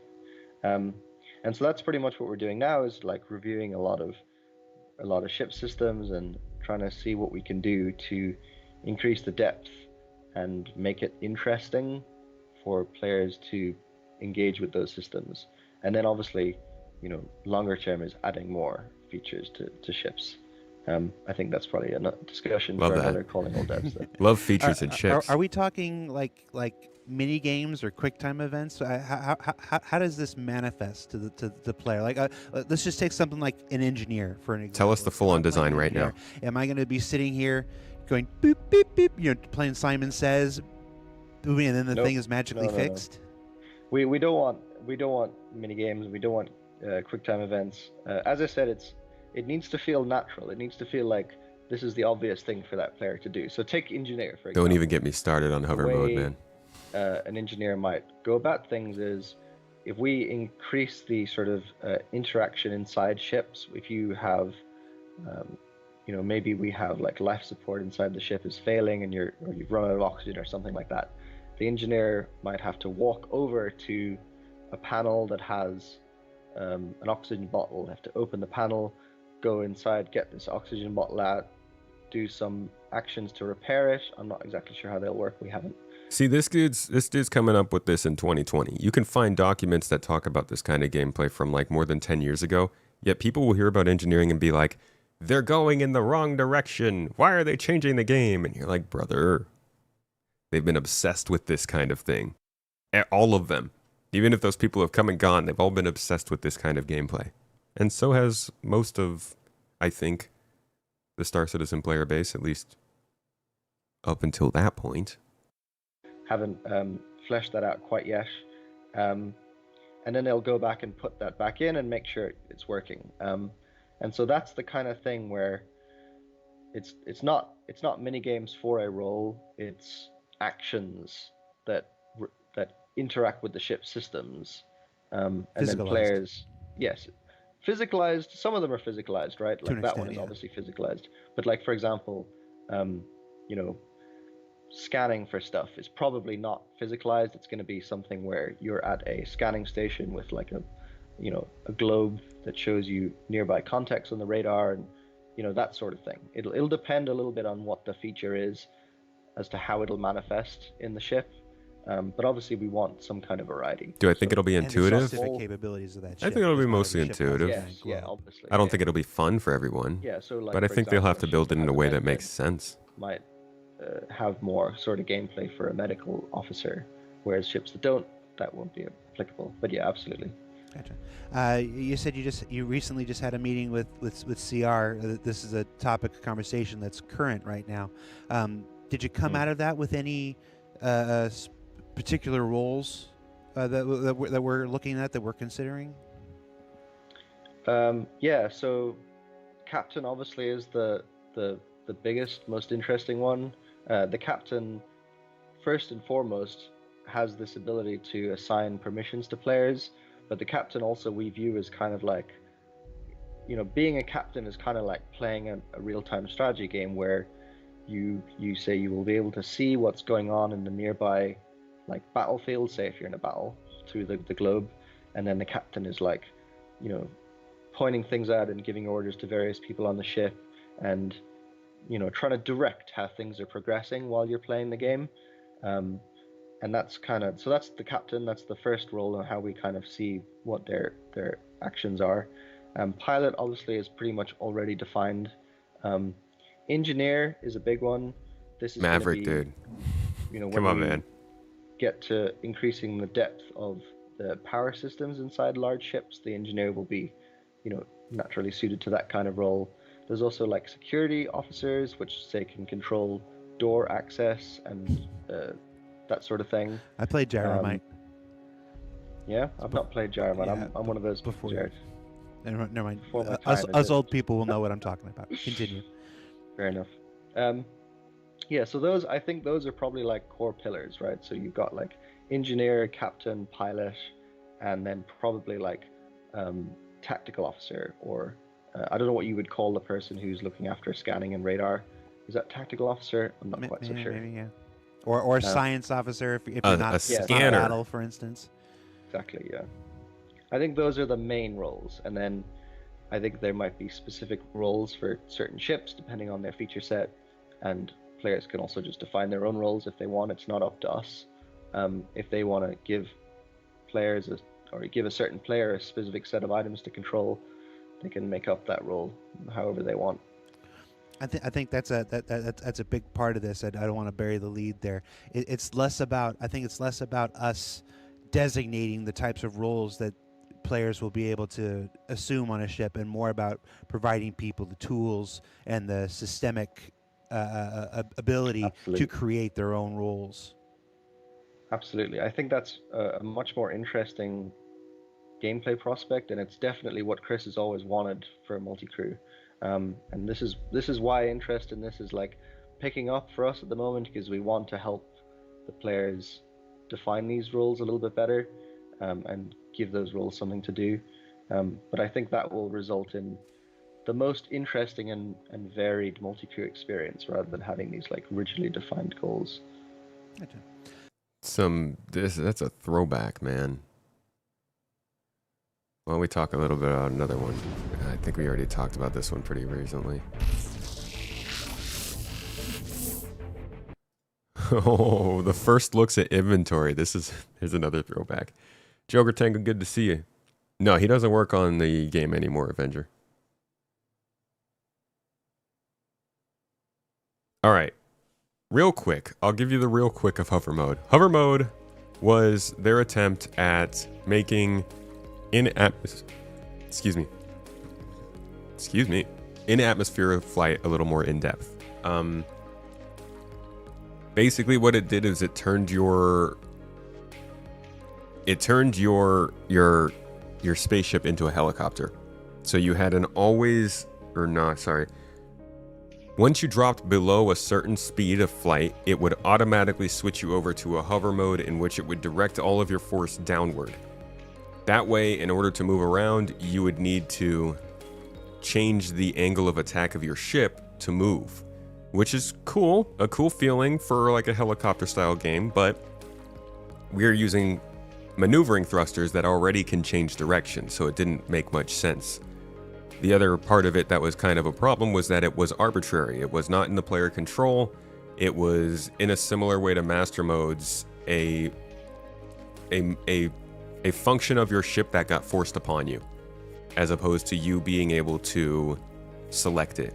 Scanning mode, quantum travel mode, landing mode, VTOL mode. All of these things are things you can toggle for yourself. Hover mode was not. You basically had to accept that it would happen and then deal with it the way that they wanted you to. And because it was basically just all downwards facing thrust and you couldn't actually angle your thrust in any way, it very quickly would lead to problems where if you bumped the ground slightly, it would throw your vector off of thrust, and then it would compound you even more and eventually flip you over. It caused problems in hangars. A lot of it was, there was a whole thing. It was like a war of people saying, oh, you guys just need to get better at it, versus people who were like, hey, this doesn't feel right for the game. Sure, there are plenty of people who believe either way in the chat. I won't say one way or the other was right or wrong, but CIG themselves admitted that it was a solution that needed to be found, but they did not choose the right one. They admitted that this was not the way to complete what they wanted to do, so they removed it, and they are now working towards the same effect through the heat system in engineering. Basically, you can overheat your thrusters if you sit standing for too long. This, A, puts the power back in the player's control to choose when that stuff is actually kicking on due to control surfaces. B, it allows you to still float and control your ship at weird angles. It just puts more of a time limit on it instead of outright telling you have to fly a certain way. And C, it's just more systemic. Makes more sense for Star Citizen. So that is the legacy, the saga of hover mode. If you would like, you can look up, I made a video about this. It's called, I think, The Return of Hover Mode. Possibly.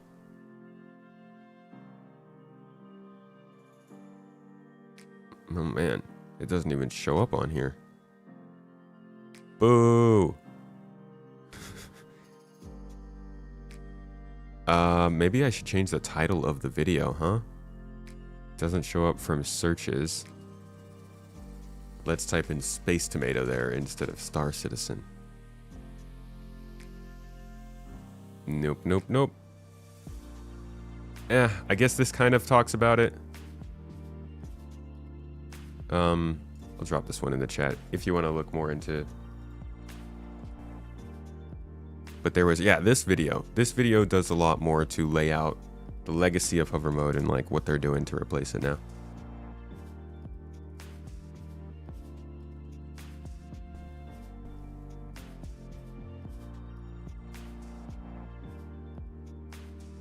You looked out and found out that in hover mode, adjusting throttle and engine output is more viable, but also had dual sticks and throttle stick, so you had more full control of an original hover mode. Yeah. Essentially going the jump set route, since older jump jet and VTOL jets like the Harrier are limited to how long they can hover before using all their cooling water and burning their engines up. Yeah, I mean, they're going the physics route. You can't just sit there and counteract gravity forever. It gets hot.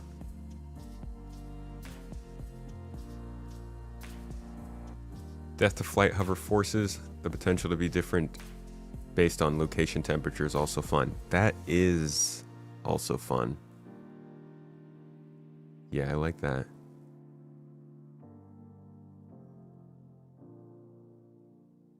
Yeah, it's fun to listen to the plans. Plenty of ships are supposed to. I mean, if you look, there are tons of ships that have VTOL thrusters. Those are ships that would be able to last longer hovering. Alright, I've been informed that This Week in Star Citizen is up, so why don't we check out what This Week in Star Citizen is, if it's anything fun or not. Talk about last week, talk about the ship showdown, vehicles, esports did their thing, 4.3 came out, rounding things out, the Industry and Trade Expo welcomed over 600 guests to a massive in-game exhibition. Nice. Finally, members of our team made it out to Cologne for Gamescom 2055, geez. Very cool. This week, on Tuesday, Ship Showdown reaches the Elite 8 where the competition heats up and every vote brings us closer to crowning the ultimate champion. Let's see how today's is currently going. TAC is probably still behind. Expected, but not, or rather disappointing, but also expected. Polaris is going to pull through probably for the whole thing. At the same time, the annual Ship Showdown Free Fly kicks off. Folks, Free Fly is kicking off, opening Star Citizen to everyone and giving pilots the chance to fly the community's top 8 ships for free. It's a great opportunity to take each contender for a spin, weigh their strengths, and let your experience guide your vote in the final battles ahead. See, now we would all be getting Starlancer tax. What happened? What do we do? What's going on, guys? So if you don't own Star Citizen and you want to try it out and see how it is, now is a chance to try it. You get it completely free. You just have to make an account, download the game, and you can hop in. And actually you get the top 8 ships of the Ship Showdown for free. So that includes the Asgard, the Ursa Medivac, which I think fits in the Asgard, so that works out well. The Razor, the Gladiator, the Zeus Mark II, the Vulture, the Prowler, and probably the Polaris. Not sure for how long you'll have access to those, but that's nice. Another free fly is cool. Unfortunately, that also means to keep an eye out for server performance and bad actors coming into the game when the game is free. More of that kind of stuff does happen. And if you don't want it, might be time to take a little bit of a break. Will the servers be unstable? It's possible. They've been doing better with free flies this year, but it's still hit or miss. On Wednesday, the latest roadmap roundup lands, offering a detailed look at the newest additions coming with Alpha 4.3.1. That's nice.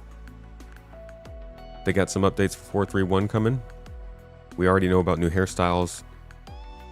Utility armor does not say 4.3.1, so it could be in another 4.3.2.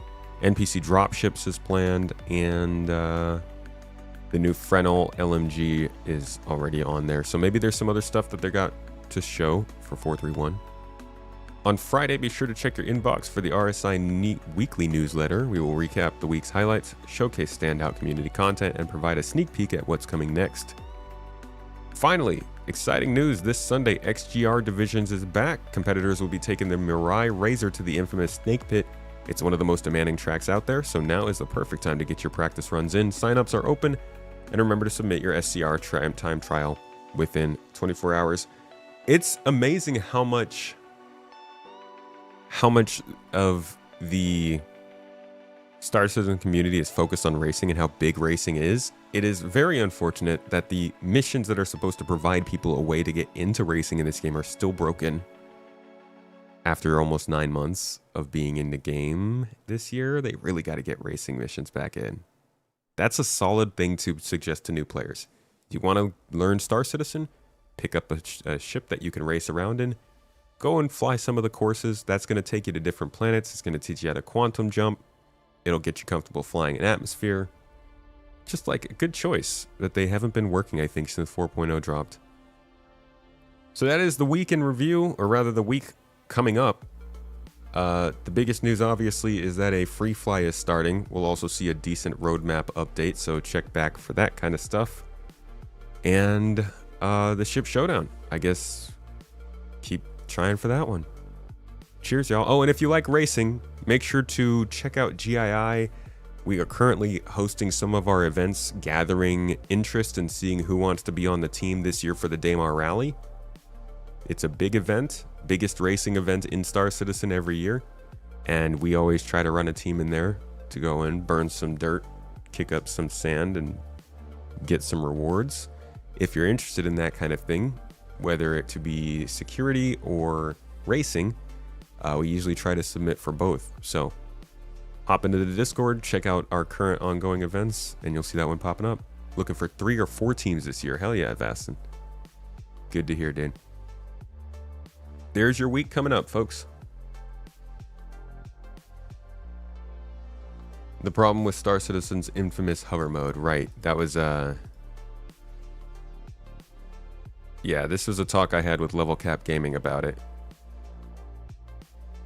Back in the day, he had been covering more Star Citizen at that point. But I'll leave this for you if you'd like.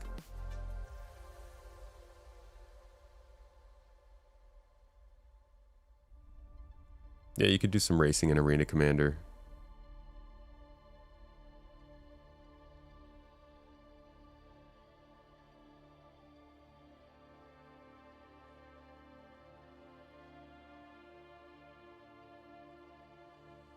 You love Sea of Thieves, so you can't wait for Sea of Thieves in space. The things you love about Star Citizen, the realism and immersion, you also wish was in a sailing crew management game. It'll be amazing to be able to go out in a patrol ship or in a ship with your friends and just like fly around in space and do PvE missions and manage your ship and all that stuff. We think about PvP a lot when we think about engineering and how that's going to affect our ships, but I think once we have a lot more PvE content to just sink our teeths into, and really get into the Star Citizen vibes of just like crewing up with your friends, going off and having enough content to run through the whole day, multiple days, logging off and on from ships, stopping off at different outposts, taking localized gameplay missions, maybe possibly running into a player or two at the local shop when you're dropping off your loot. That is peak Star Citizen. That's what I can't wait for. I love the idea of base building and setting up home and all that kind of stuff, but I want to be traveling. I want to see a new outpost every time I'm waking up. I want to come and find some random scouting missions or mercenary missions to do for this small town that doesn't have enough resources to get along, and maybe I need to run some supplies for them as well. That kind of stuff. Ooh-wee. Yeah, I'm looking forward to that. Just doing NPC space missions and having friends repair the ship between them without having to go to a station. Yes. Yes, my friend. Spader Elite. I'm on that train, dude.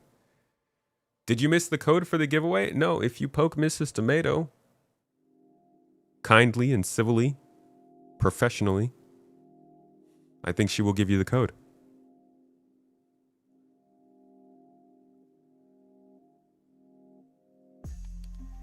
You can practice racing in Arena Commander. Yeah, but that's Arena Commander.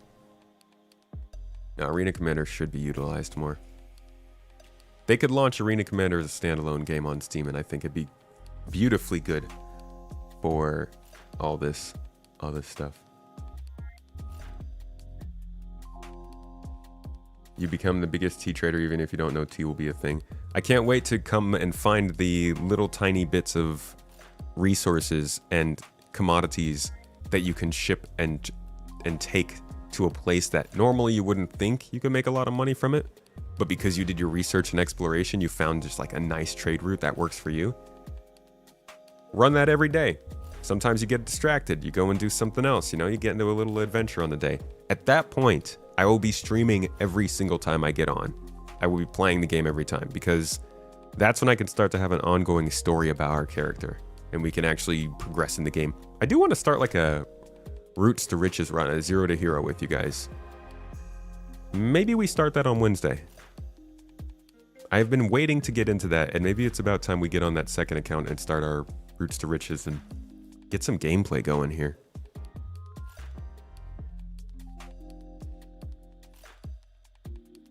More interested in solo players and how they can enjoy the multiplayer experience too when they don't have friends or play this game.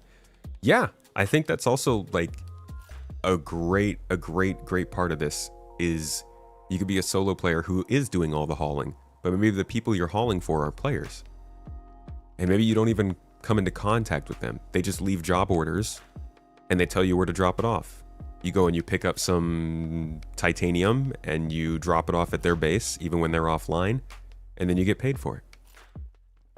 That'd be so nice. That's part of what I've really loved about this game, the possibilities of this one. All right, y'all. I'm off for the day. If you'd like more conversation and stuff, or if you want to hear talk more about that Sea of Thieves in space a little bit, like I said, I got some of the Jump Space developers on the podcast this week to talk about their new upcoming game, Jump Space, formerly known as Jump Ship. And it's around here, so here it is. This episode. It's a cool game.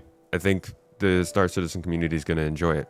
I'll drop the link for you down here if you want to check that out afterward. Otherwise, you should see a new video coming from me sometime in the next couple days covering the wolf. It's a little... You might see it as a little bit of a dig. I'm sure some people will see it as a negative video, especially after you see the thumbnail. But it is a video meant to highlight a changing feeling and theme in Star Citizen. And for that reason, it talks about Star Citizen entering what I like to call its vanity phase, in which it is showing players more of that customization and personal feel. All right, forget it. I hate it when it tries to open things in Affinity. I guess I have no way of opening that picture. Interesting. Oh, here we go. Basically, it's just focusing more on the vibes. There's like 300 videos out on the Wolf already. Woe is me. I guess I shouldn't talk about it then. You don't have to watch it. It's okay. But it's not just about the Wolf. It's about overall Star Citizen in general, and a shift that I think that they're seeing in how they present the game, how they advertise it, what they want people to care about. And that's more about personalized, customized experience than it is about cool features and tech advancements. But I won't spoil the whole thing for you guys. I'll let you check it if you're interested. Don't forget, if you are interested, we also have our Garden Gathering going on. We have it planned for October 11. And if you want to come and join us to watch CitizenCon and hang out with some folks, eat some good food, watch some good videos, drink some good drinks, all that jazz, it is currently open guest list, but the guest list is limited. So first come, first serve, and I think we're like almost halfway full, if not halfway full. And if you would like to help, this is a community-funded event, and every little bit helps us to run things like this for the community, to run these giveaways, to give back to the community, well, unless CIG is gifting those to us, and to keep the stream going. Personally, specifically, if you do fund on this, it will all be going towards the CitizenCon watch party. And a big thanks to anybody who does. That being said, I will leave you all on to another.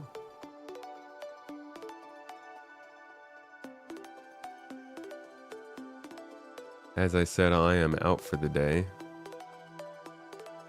I'm gonna go work on some videos so that you guys actually have something fun to watch.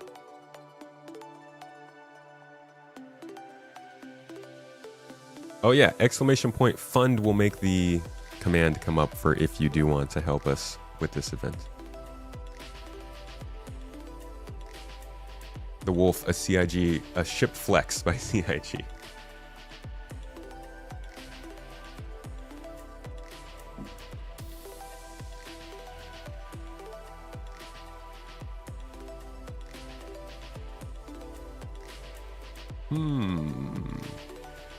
Where are we heading? I'm gonna drop y'all off with Moist Noodle, the man, the legend, the nude. He gave us a little raid last week. Happy to return the folks to him. The good people, the good folks. Y'all have fun over there.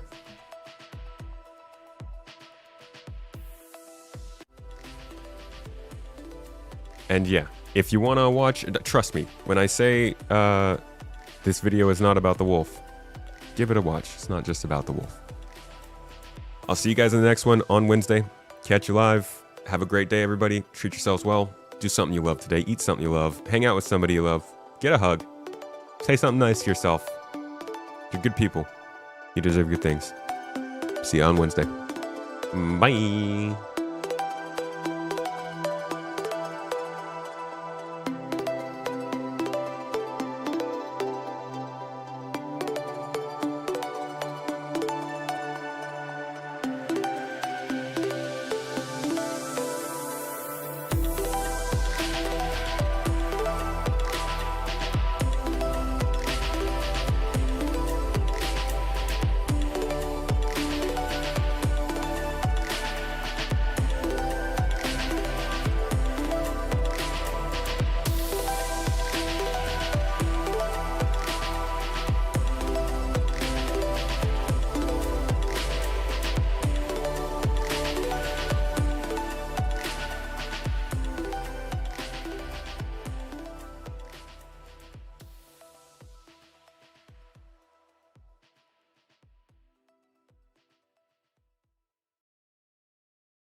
So this is awkward. Twitch isn't letting me do the raid.